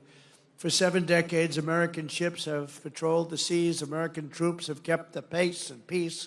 And American wealth has enriched the globe. But despite all we have given to them, you will not find an American car in Berlin, in Tokyo, in Seoul, in Shanghai, not a car. I used to say to Angela Merkel, Angela, how many Chevrolets do we have in Berlin? Why None, Donald. None. That's right, Angela, you got it. How many Chevrolets do you think we have in Munich, Angela? None, Donald. I said, you sent us 7 million cars last year. So we're going to start buying American-made cars or cars that are manufactured in America. And if you can do it, not part of what I was going to say, but one of the best things that I think I've come up with is interest deductions. If you buy a car that's made in America, you get an interest deduction on the money you borrow. And I love it. I hope you can do it, Mike. I hope you can do it, because I haven't bugged you about that. I've been talking about no tax on tips, no tax on Social Security, no tax on overtime. And I haven't really been as strong on this one, but it's only because it gets a little bit long, you know. But if you think of it, you buy a car, you borrow money, and you get a deduction on that money if the car is made in America. I'm thinking that will not cost you 10 cents. You'll make money with that one. I think you'll make money actually in a certain way with the other three also. I think they're very important, and they were part of our campaign. I was going to say before that in Nevada, that when I came up with the no tax on tips, I think that's why we won by a massive amount. And interestingly, they came up about a month and a half later. She was making one of her few speeches. She didn't speak too much for a reason, good reason. She was making a speech, and in the middle she said, oh, and by the way, we will have, and everyone's falling asleep, we will have no tax on tips. The place booed the hell out of it. They said, you're a little late on that one. Because I was worried they'd copy me. You know, it was so good. You know how it actually happened? Maybe I should tell the story quickly. I was in my building in Las Vegas. We have a great restaurant there. And this young, beautiful waitress, and you're not allowed to say beautiful because that's the end of your political career. If you call a young woman beautiful, that's the end of your career. But what the hell? She was beautiful. So she came up to me. And she said, hello, sir. It's so nice to have you at the hotel. I said, thank you. I had a group of people. Some political people, actually. It was very interesting. And I said, how's everything going? She said, oh, it's so tough. They're after my tips. Who's after? The government. They're after my tips, constantly after my tips. They're after all of us for the tips. She said, sir, we should have no tax on tips. I said, say it again. What? We should have no tax. She said it. This was my consultant, a waitress from my hotel. Most people go out, spend millions of dollars to come up with an idea. I said, she just said, no tax on tips.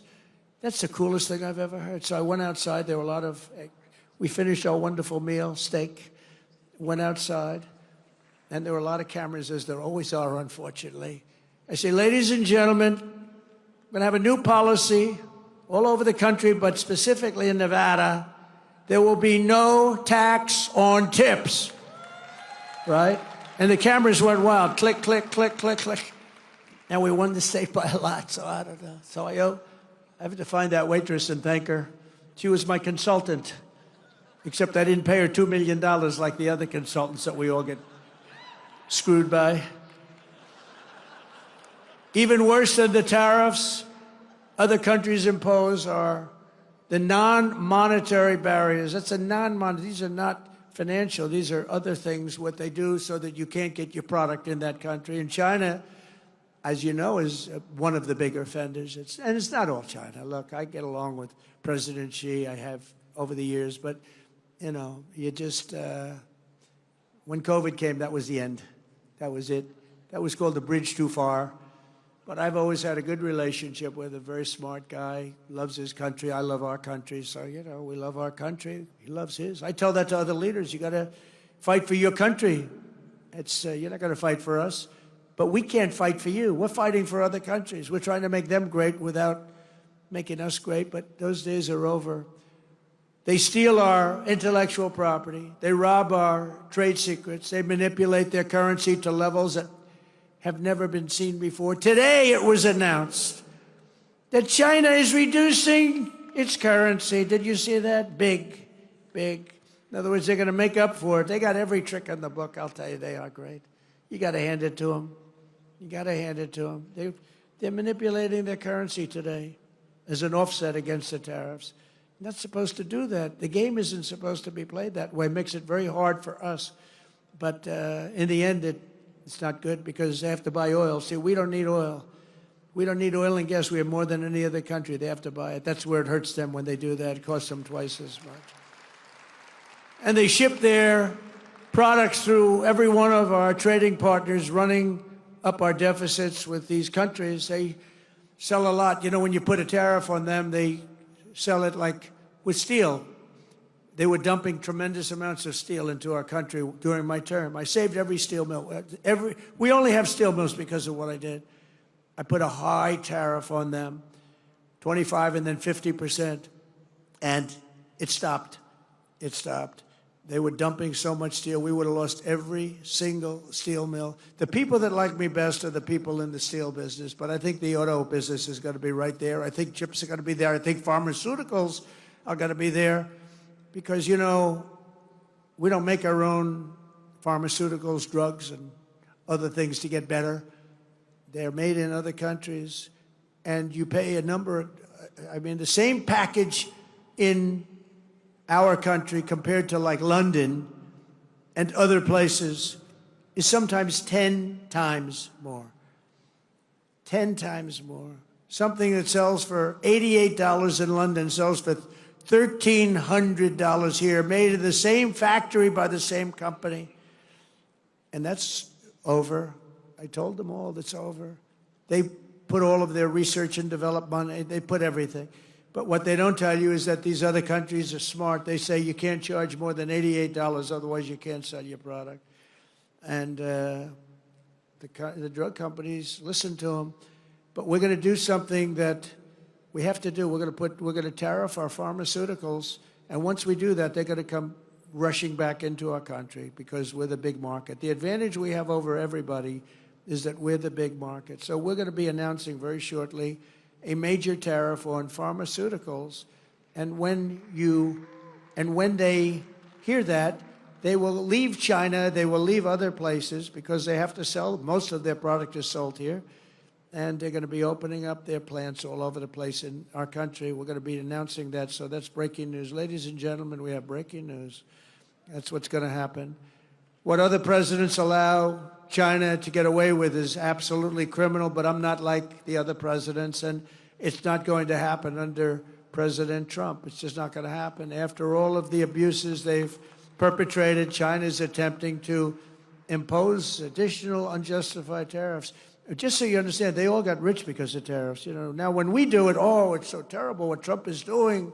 It's so terrible. They got rich, and not only China, many countries. I mean, you look at Vietnam, you look at so many, I could name 50 right now. Biden couldn't do that. He couldn't name any. Name one country. Name any country. What's the name of our country? He doesn't know. That's why additional tariffs on Chinese goods are in place effective midnight tonight at 104%. Until they make a deal with us, that's what it's going to be. I think they'll make a deal at some point. China will. They want to make a deal. They really do. They want to make a deal. They just don't know how to get it started because they're proud people. China will now pay a big number to our Treasury. This is all taxes. And don't let them keep telling you that this is a tax on our people. I hate that. You know, they say it's a tax. No. Often, much of it is paid. And hey, look what happened during my first term. We had no inflation, and yet I took in hundreds of billions of dollars in tariffs and taxes from China. No other president got 10 cents in tariffs or taxes from China. I got hundreds of billions of dollars. Hundreds of billions of dollars. And I still got along with them because they understood what they were doing was wrong. They understood it.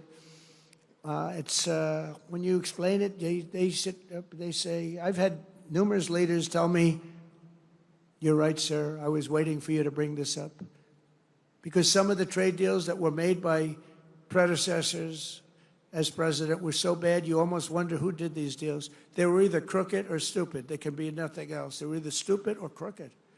It's terrible, but it's all being changed. I changed a lot of it in the first 4 years. But it's all being changed. You know, in the first 4 years, we had the most successful country in history in terms of economics. We had an 88% increase in the stock markets. We had an 88% increase. There's never been any president that had an 88% increase. We had 88%. And There are a lot of happy people, and I think we're going to do much better than that this time, because this time I'm doing what I want to do with respect to the tariffs. I think we're going to do much better. And just remember the numbers. When you get up to $2 billion a day, $2 billion a day, they're saying, sir, can't be that, can it? I said, yeah, it can. It's the biggest transaction ever made. This is bigger than any deal. You guys, some of you work for companies. Your companies are peanuts. I don't care how big they are. Compared, this is the largest transaction in the history of our country. And don't let some of these politicians go around saying, you know, because I'm telling you, these countries are calling us up, kissing my ass. They are dying to make a deal. Please, please, sir, make a deal. I'll do anything. I'll do anything, sir. And then I'll see some rebel Republican, you know, some guy that wants to grandstand, say, I think that Congress should take over negotiations. Let me tell you, you don't negotiate like I negotiate. Congress takes over negotiating, sell America fast because you're going to go busted. You don't. I just saw it today. A couple of your congressmen said, I think we should get involved in the negotiation of the tariffs. Oh, that's what I need. I need some guy telling me how to negotiate. I tell you, the happiest people in the world would be China. They wouldn't be paying 104%. I tell you, they'd be paying no percent. We'd be paying them 104%. That's the beauties. These guys, we got to be careful. And even the concept of it hurts your negotiation. When they see a little story like that, the other side, you know, it hurts your negotiation. And then the fake news wants to build it up, and it has no chance anyway. But we have to remain united. As I defend workers from unfair trade, House Republicans have a chance this week to bring trillions and trillions of dollars pouring back into America by pushing forward with the largest tax cuts in American history, which is what you're working on right now.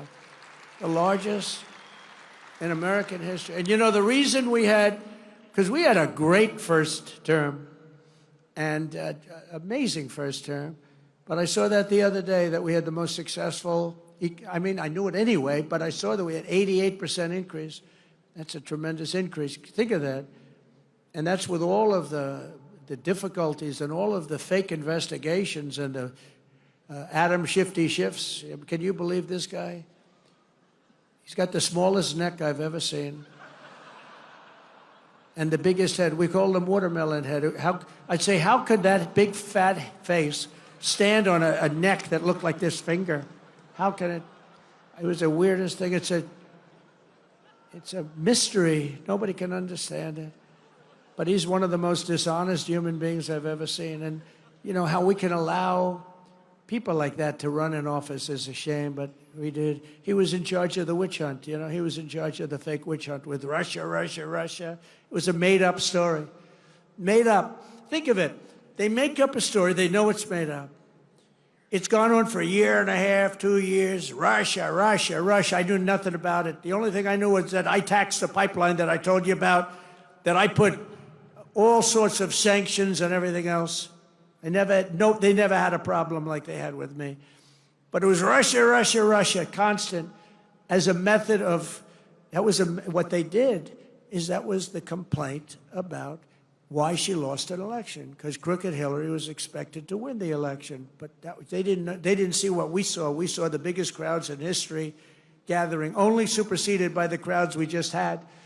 But here's a guy that goes out, and he goes to an intelligence hearing, or whatever you might call it, and it's supposed to be secret. He'd walk out. He'd either make a call off the record, this is crooked Adam, shifty Schiff. He's a shifty Adam. Or he'd just go out blatantly and have a news conference. And because it had to do with me and my family, he'd go out and have a news conference. And he said, now you've got to remember, he knows it's a hoax because he made it up with crooked Hillary. So he knows it's a hoax because we're dealing with human beings on the other side. He'd say, Donald Trump Jr., the son of the President of the United States, will spend many years in prison because of what he's done with Russia. Now, think of that statement on a human basis. I have a son, a young son, who is being told that he's going for prison on something he doesn't even know what they're talking about. He said, Dad, I don't know what's going on. They keep talking about I'm involved with Russia. I don't know anything about Russia, I swear to you, Dad. And yet, Adam Schiff goes out and makes a statement about a hoax that he made up that he knows is false. How bad a human being do you have to be? They put my son and my family through that kind of trauma. These are bad people. These are sick degenerates. And I used to be much nicer to them. I gave them the benefit of the doubt, but I've just seen too much. They make up a story about Russia. It was a hoax. And eventually, now they've all admitted it was a hoax. On to the next one. It's Russia, Russia, Russia. But they know it's a hoax. And they say about a young man that he's going to spend the rest of his life in prison because of what he's done with Russia. He knows it's a hoax. How bad do you have to be to have that happen to your son? And, you know, it has a bad effect on a family, a bad effect. You know, you okay, Don? I am, Dad, but I don't understand. They keep tying me to Russia. I don't know anything about Russia. He didn't know a damn thing about Russia. It's a disgraceful situation. That's why we got to kick their asses in the midterms, or we got to kick their asses again in 4 years. If we slash taxes on American workers and producers, our economy will soar, jobs will surge, manufacturing will boom, and our country will prosper like never, ever before. We got to get this big, beautiful deal done. We got to get it done. And get it done now. Don't wait 2 weeks. Don't wait 2 weeks. See, bad things happen. Crazy things happen in politics. Just get the damn thing done and stop showboating. A couple of people want to, sure, we got to get a little bit more. A little bit more, you know what you're going to get? You end up getting nothing. You end up getting a Democrat bill or worse. In the past 11 weeks, we've already created 350,000 jobs. It's unprecedented, including 10,000 manufacturing jobs that we haven't even started yet. Gas prices, you know, when I came in, they said he campaigned on prices coming down and prices going up. They're not going up, they're going down. Gas prices are way down. In fact, they had something $2.50 a gallon. I saw on television a little while ago in between watching my great friends on C-SPAN. I saw that the prices are down to $2.50, $2.60, $2.75. It was, when I came in office, it was $3.50, $3.75. But prices are coming down. Prices on groceries are coming down. Prices of eggs are down like 87%. 87, you know, they got me with that. I told you. Before I even got in office, they were telling me about it. They're down close to 87%. And core inflation has dropped to the lowest levels in 4 years. And as I said, we had no inflation in 4 years, despite the fact that I took in hundreds of billions of dollars in tariffs, so we hadn't even started yet.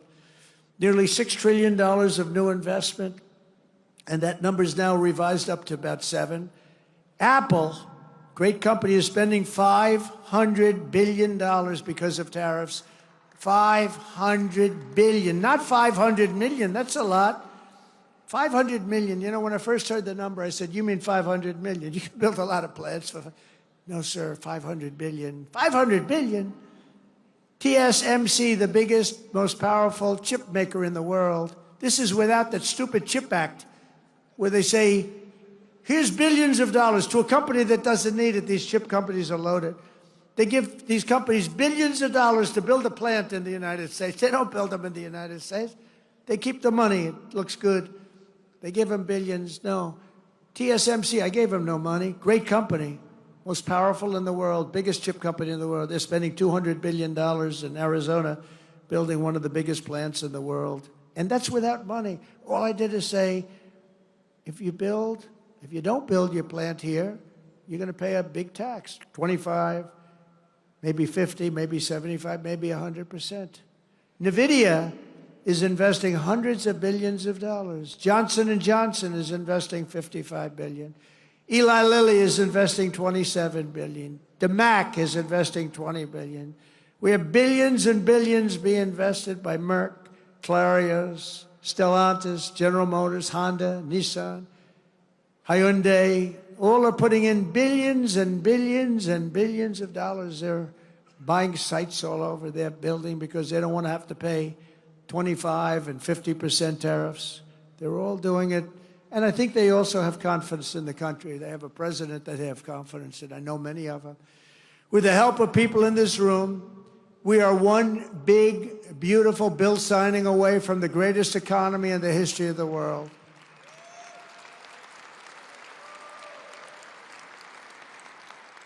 And it's an overhang. You know, this bill's an overhang because if it doesn't get signed, we will have imposed the biggest tax on the people of this country in our country's history by 40%. Biggest tax, because we gave you the biggest tax cut in history. Now we're giving you another, which is one of the reasons that there are many reasons why we were so successful. But that's one of the big ones. The other one is that 1 year deduction, all in 1 year deduction, so big, and I know they're working on that, the big deduction. It makes people invest. But now we're working on something that's going to, I think, blow it away. This bill is unbelievable. It's going to bring a lot of money back into our country. But if we don't do it, it's going to be a disaster. And you just better hope that people believe that it was the Democrats' fault, because, you know, they're very good at saying it was our fault. It'll be the biggest tax increase in history. And all my life as I watched politicians, I wasn't a politician, but I watched them and I contributed to them a lot, contributed a lot of money over the years, but I watched it. But all my life I'd hear politicians saying, we are going to give you a tax cut. I will cut your taxes. We will cut your I never heard. They're the only party that says, we are going to increase your taxes. Vote for me. Who the hell ever heard this? Only these people. We're at a strange time. These lunatics go out and they tell everybody how you're going to have a big tax increase. So maybe they want the bill to fail so that we can have a tax increase. Maybe they'll take credit for it. But I've never heard that said. Oh, I've watched politics all my life. I've never seen politicians campaign on, we're going to increase your taxes, except these crazy Democrats. As part of this legislation, I am committed to spending cuts, and I will fight hard to include the elimination of hundreds of billions of dollars in waste, fraud, and abuse in the bill. We've already found hundreds of billions of dollars through Doge, and Elon has been terrific. He's been really terrific. But we've found hundreds of billions of dollars of waste, fraud, and abuse. But now we need to get the budget resolution, and we have to get it passed in the Senate. We have to bring it through the House. It's going to pass in both. One thing I'll say is that Thune has been great. John Thune has been great. And he's worked with your great leader hand in hand. Those two bills are coming up together, and they're very similar. And I didn't know if that would happen because you have a lot of different rules, procedures, complicated stuff. But Mike has been amazing, and John Thune, and they've worked like amazingly well because they've just been going on at the same time. And we're ready to get this thing done and beyond and get rid of the debt hangover ceiling that's a disaster for our country and for everybody, and to give people the biggest tax cuts they've ever had, because we're going to add them both up together. It'll be the biggest tax cuts. It'll blow away the tax cuts that we got them 4 years ago. If we follow through on this agenda, we will be rewarded with a phenomenal economy and a massive victory at the ballot box in 2026, because we will have a record of triumph like no president has ever had, like no Congress has ever had. They will not be able to even touch your seat. Your seat is secure, and we'll pick up 40, 50, or even 60 seats, and we'll have something that's going to be smooth sailing for years to come. If we don't get it done because of stupidity or a couple of people that want to show how great they are, you just have to laugh at them or smile at them or cry right in their face. In less than 3 months, our new administration has already accomplished more than most administrations achieve in 4 years or 8 years, and everybody says it. And we have to have this stuff documented and approved.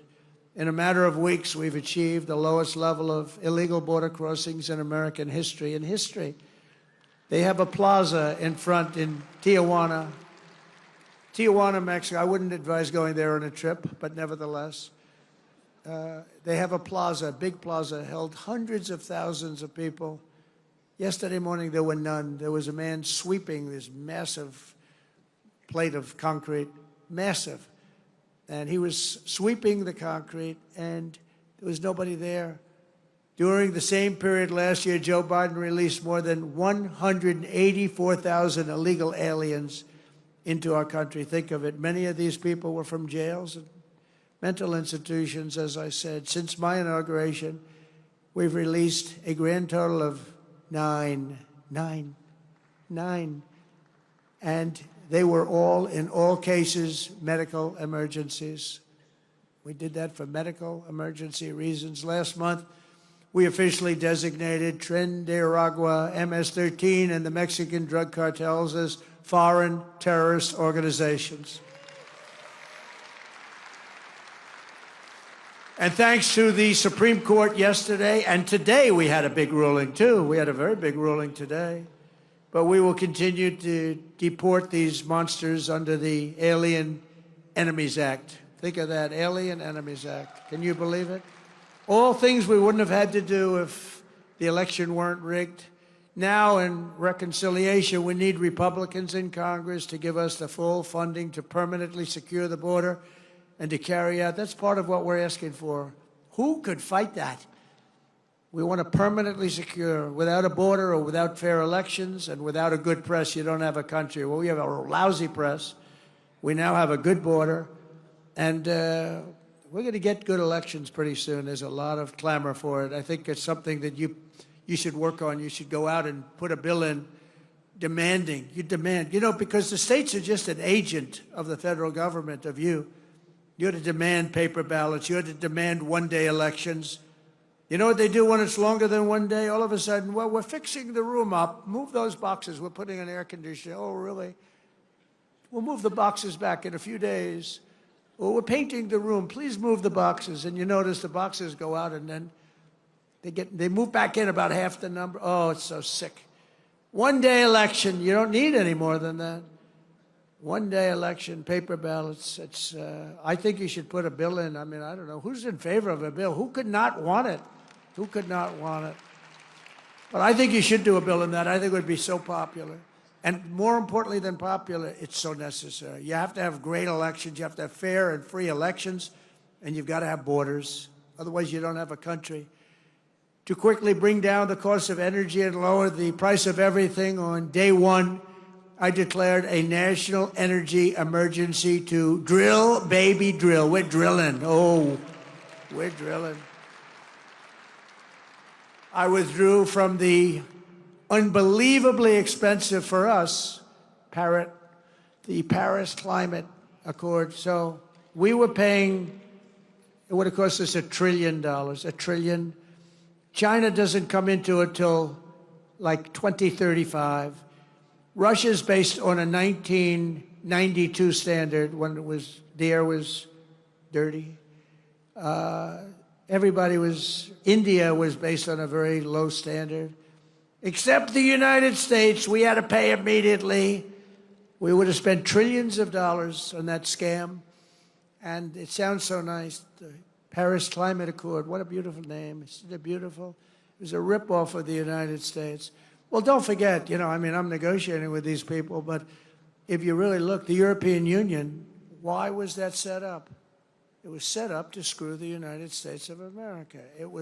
They formed a group of countries, got together, and let's make life miserable for the United States of America on trade and other things, and they have done that. They've done that. They've treated us very badly. We don't sell cars into the European Union. They won't take our agriculture.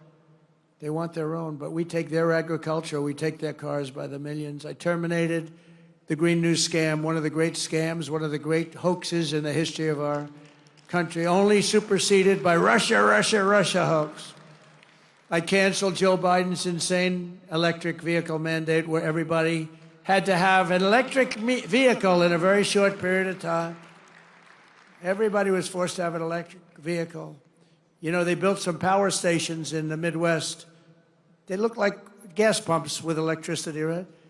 They spent $8 billion, and 4 of the 9 of them don't work. 4 of 9, they built 9 or 8, but half of them don't work. They spent $8 billion bringing the cables, bringing the wires. What a great investment that was. Billions of dollars they spent. Now people can go out and buy a gasoline-powered car or hybrid. They can buy whatever they want. We don't want hydrogen because they have some big problems. They blow up, and you never see who is driving the car. You're not recognizable. That's a big problem. They were telling me about, sir, I'm really liking hydrogen cars. I said, but isn't there a problem? Yes, they tend to blow up on occasion. I said, how bad is it? Well, we found body parts 250 yards away from the car. We think it was Mr. Jones, but we're going to go to see his dentist and see if we can. So if you have one of those incidents, let's forget it, right? It's a bomb. It's a bomb. I don't want him to work. I actually said, don't work on it.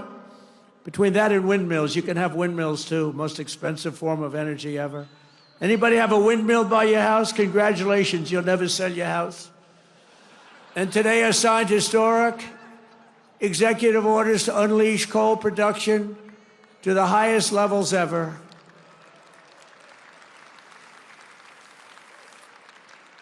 Because, you know, coal is the most powerful thing. We have more of it than any. We have more liquid gold under our feet, oil and gas, and we have more coal than any other country.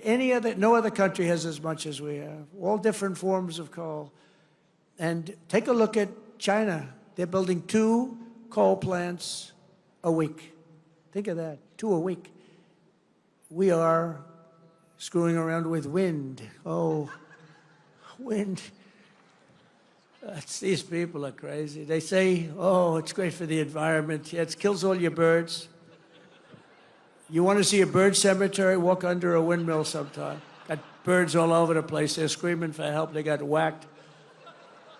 The environmentalists, it's an environmental dream. You know why? Because you're never going to have energy. They're the most expensive form of energy there is. 10 times more expensive than clean natural gas, 10 times much more expensive than coal, and they're very unreliable. Like if they wanted to watch us tonight on television, Alice, I want to watch the president tonight. I'm sorry, darling, but the windmills aren't blowing. We're going to give them confidence to do what they have to do long into the future because coal is going to be a big factor in our country now. You know, it does give us our electricity because there's nothing like coal in terms of power, but it's going to be clean, beautiful coal like our bill. It's going to be clean and beautiful. Coal miners, and by the way, they've made tremendous progress with also coal in terms of clean coal. But the coal miners standing alongside of me this afternoon in the White House, they were incredible. They were a beautiful sight to behold. These are really great American patriots, beautiful guys. I didn't want to have any arm wrestling contests with any of them, I can tell you that. They're good, strong guys. That's what they want to do. They love to dig coal. That's what they want to do. They don't want to do gadgets and widgets and wadgets. They don't want to build cell phones with their hands, their big, strong hands, doing a little thing. Remember when Hillary Clinton went to West Virginia? And she had decimated them 3 weeks before in, like, some state where they make little tiny circuit boards. And she said, we're going to teach the miners in West Virginia how to make a circuit board with little tiny things. He said, we're going to teach them. And then she went to West Virginia. She was in the campaign. And she had to go there. Do you remember that stop? It was memorable. It was one of the worst. Did they go after her? And one of the miners said, I don't want to do anything else but dig coal. I want to dig coal. They said it today. That's what they love. They love doing it. It's like that in a lot of industries. People love doing what they're doing. They want to dig coal. That's what they want. They don't mind going deep in earth. They feel comfortable. I could do without it. But they feel comfortable. They're incredible people, actually, hardworking, incredible people. And we're giving them their lives back. We've also begun the largest deregulation campaign in history. For every one new regulation, I have directed that 10 old regulations must be eliminated before the first one can go into effect. And we're working tirelessly to restore peace through strength and bring back the hostages held captive abroad. We've brought a lot of them back already, but what a sad situation that is. What a sad situation that is. That would have never happened if I were president. October 7th would have never happened. And I said Russia-Ukraine would have never happened. All this stuff, inflation would have never happened. Afghanistan disaster would have never happened. Most embarrassing moment in the history of our country. Not leaving. I was going to leave. I'm the one that got them to a point where they could leave, but I was going to keep Bagram, the air base, one of the biggest in the world. I was going to keep it, not for Afghanistan, because it's 1 hour away from where China makes its nuclear weapons. Wouldn't it be nice to have it? You know who occupies it now? China occupies it now. Can you believe how stupid this guy was? On top of that, they get blown up at the airport, leaving the wrong airport. They didn't leave from Bagram. They left from a local little airport, which was crowded and like crazy with the people from the towns and cities. And the bomb went off and decimated hundreds of people, killed hundreds. We lost 13 soldiers. But we also had 42 or 48 horribly injured. Arms, legs, face, horribly injured. All because we had a stupid leader. Should have never happened. Should have never been involved in that. We're also joined tonight by a number of brave souls who were recently released from Hamas captivity. Hamas is just a disaster, the level of hatred. Where are the people? Hamas, they understand what that's all about. Where are you?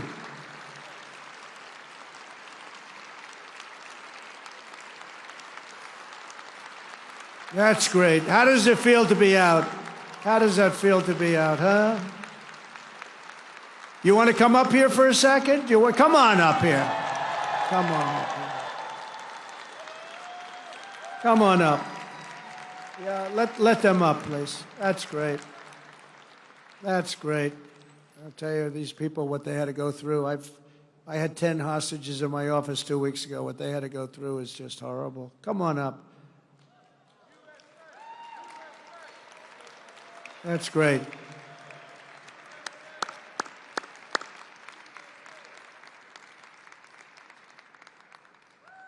That is so nice to see you. That is so nice.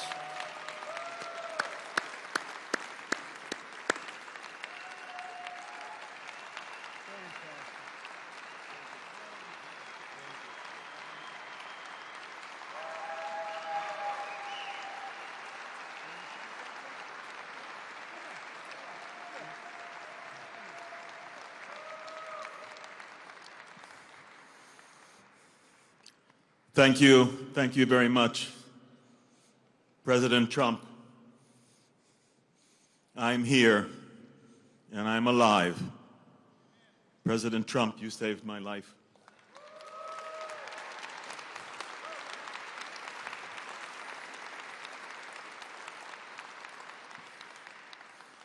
You saved the life of 33 hostages that because of your efforts, and you're setting the hostage crisis at the high priority of what you are doing among all of the enormous issues and things that you're dealing with since you came into your position as President of the United States. You set the hostage crisis at the highest priority. You got 33 of us home alive. We all owe our lives to you. Thank you, thank you, thank you. And please continue your tremendous efforts and your tremendous actions and your tremendous accomplishments. Continue. And we will get, with your help, all of the remaining 59 hostages still in Gaza back home. Thank you.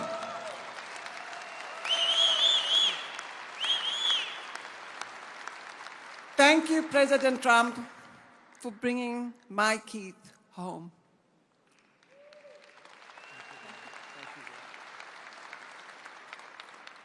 Keith's grandchildren are the happiest. Keith's children are the happiest. Keith's family is the happiest. But I am the most happiest. Thank you so much. We need you. We need you to bring all the hostages home. There's 24 that are alive and 59 to come home to their families. Just like I received Keith, they needed to.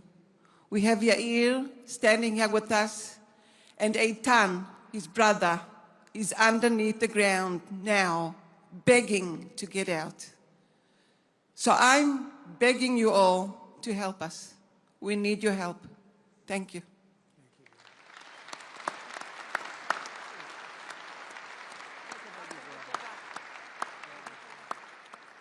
So, my name is Yair. I've been in hell for 498 days. I've been held in hell with Hamas terrorists.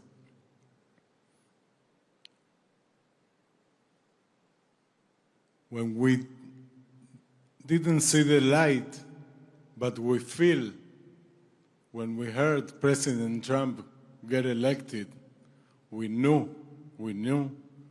there is now someone who makes the things happen. We needed, I'm sorry about my English. I am half Argentinian, half Israeli. I'm sorry. We knew we need someone who do the things. That's President Trump. We are here because of President Trump. Thank you.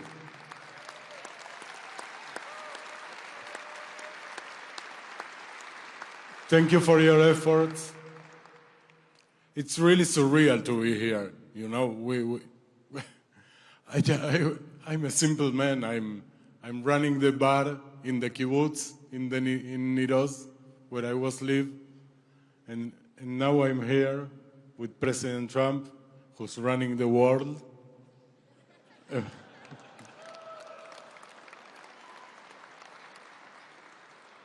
We are thankful. We are really thankful, but humbly we ask for more. The last push, the last 59 people, the last 59 hostages, among them my brother Eitan, and what is Liran brothers, Zivi and Gali and Eviatar, all the brothers, all the families. In a few days we mark the Passover, right? Pesach. It's a family.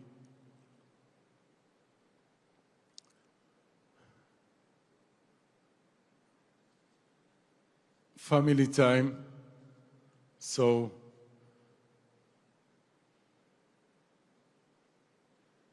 I expect that in the next Seder,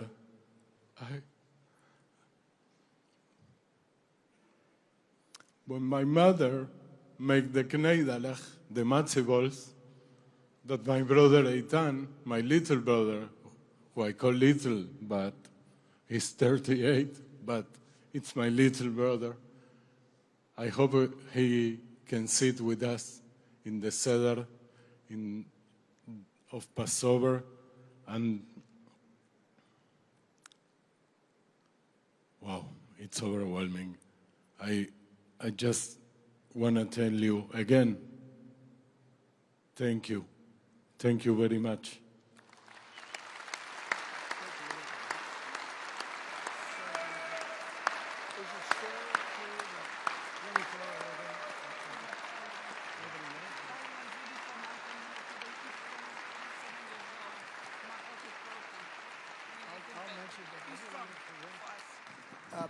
I just want to say, I said, of the 59 people that you want to bring home, how are they and how are they doing? Do you have any idea? Because they left that whole scene not long ago. And they said, well, of the 59, 24 are living, the rest are dead. I just heard that. And I was told that before by somebody else. But 24 are living, the rest are dead. These are young people, largely young people. Young people don't die. Young people are killed, they don't die. But the conditions were so horrible. But think of that, so of the 59. And I've had Israeli parents tell me that my son is dead, but please bring him home. As though he were alive, she wanted him brought home more than, it just seemed almost more than if her child was living. Amazing. They wanted the mother and father. In 3 other cases, they wanted to have them brought home. I said, how is he doing? He's dead. It's only his body, but we want him home. So there's an amazing thing. But the 59 that you mentioned, you said that 24 were alive and the rest are dead. This is a terrible thing that's going on with Hamas. Terrible. The hatred is so incredible. It's unbelievable. And the way they were made to live was not even understandable, I think, by anybody in this audience. And you have great people in this audience that love you, and they're going to fight for you. And I just want to thank you very much. Thank you.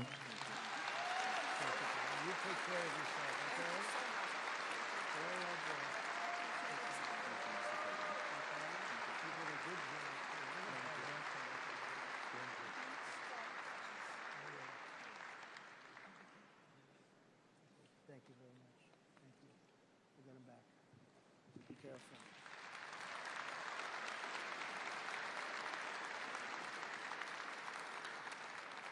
It's incredible what they've been forced to live with for 450, 500 days. Incredible. Nobody in this room could really understand it. I found it hard to understand. But we'll not rest until your loved ones have been returned home, and hopefully we can do it the right way. We want to get those 24 out really fast, and we're working on it very hard. There was no chance before. This is something that should have been done right at the beginning during the past administration. On day one, we ended the so-called diversity, equity, and inclusion policies across the entire federal government, the private sector, and it's just not even allowed. I also signed an order making it the official policy of the United States government that there are only 2 genders, male and female. We want to keep it simple.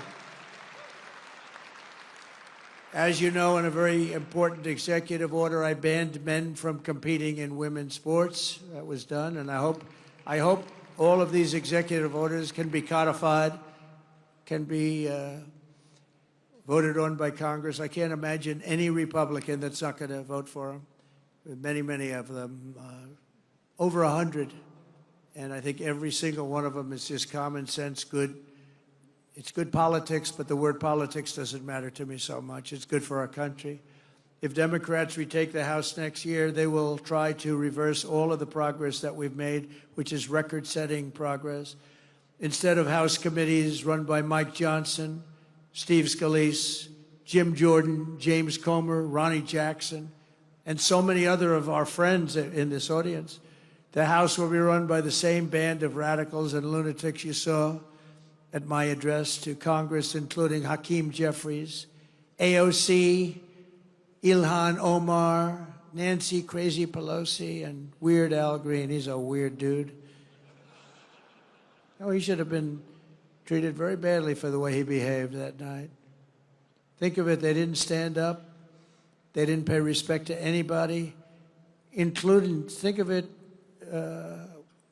you take a look at Laken Riley, you take a look at any of the people there, the parents of these incredible people, the young boy with cancer, serious cancer, wanted to be in a police department, would give anything to be a policeman someday. They refused to even applaud or acknowledge them. They're sick, there's something wrong with them. They sat as the stories were explained. 2 young ladies savagely killed by illegal aliens. They came into our country and they killed these 2 young ladies, and the Democrats sat there. They didn't smile, they didn't clap, they didn't do anything. I think you frankly win the midterms. Just all you have to do is show a picture of these grieving parents, uncontrollably grieving, and they didn't get one clap out of the whole group of them. They just sat there like stoic and disgraceful. And you show that in your commercials that you're going to be putting on, and you'll win every race that we have in this room. That was a bad night for them, and now they know it. They're trying to make up for it. But they're just, I don't know, something wrong with them.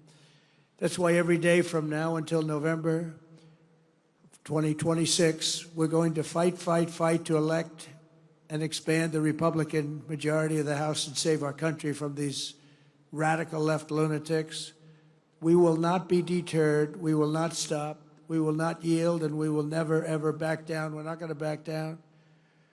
They would lose respect if you back down. They're the ones that back down. They're the ones that have lost their confidence. They're no good anymore. I saw politicians that were good politicians 4 years ago. They're not good politicians anymore. They've lost their confidence. They've totally lost their confidence. But they can get their confidence back, so you can't rely on that too much, I guess. Together, we're liberating our country, reclaiming our wealth, unleashing our energy, protecting our children, rebuilding our military, repelling the invaders, deporting the criminals, destroying the gangs, and unlocking what history will know as the golden age of America. This is going to be the golden age of America.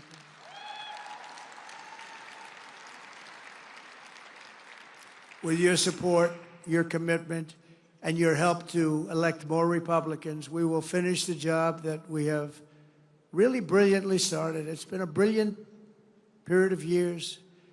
And we go back to 2016, it was brilliant. Then they stole it from us by illegally rigging the election. And we did great in that election. But we had to write it off, and we all went through hell. I went through hell in particular. Indictments. What we had to go through was hard to believe. Impeachments, 2 impeachments over nothing, over a phone call that was perfect. They knew it was perfect. And they found out after they realized that the calls were essentially taped by the government because you were talking to a foreign leader. And when that was played back, they didn't know what the hell to do. But they went forward with it anyway because they're sick people. The American dream will come roaring back in our country. Together, we're going to make America greater than it's ever been before. And I just want to thank you and congratulations on your record evening. And I'm with you all the way, and I'm going to be campaigning with you, and we're going to win, win, win like we've never won before. And thank you to your leadership. And Mike, great job. You're doing a fantastic job. Thank you all very much.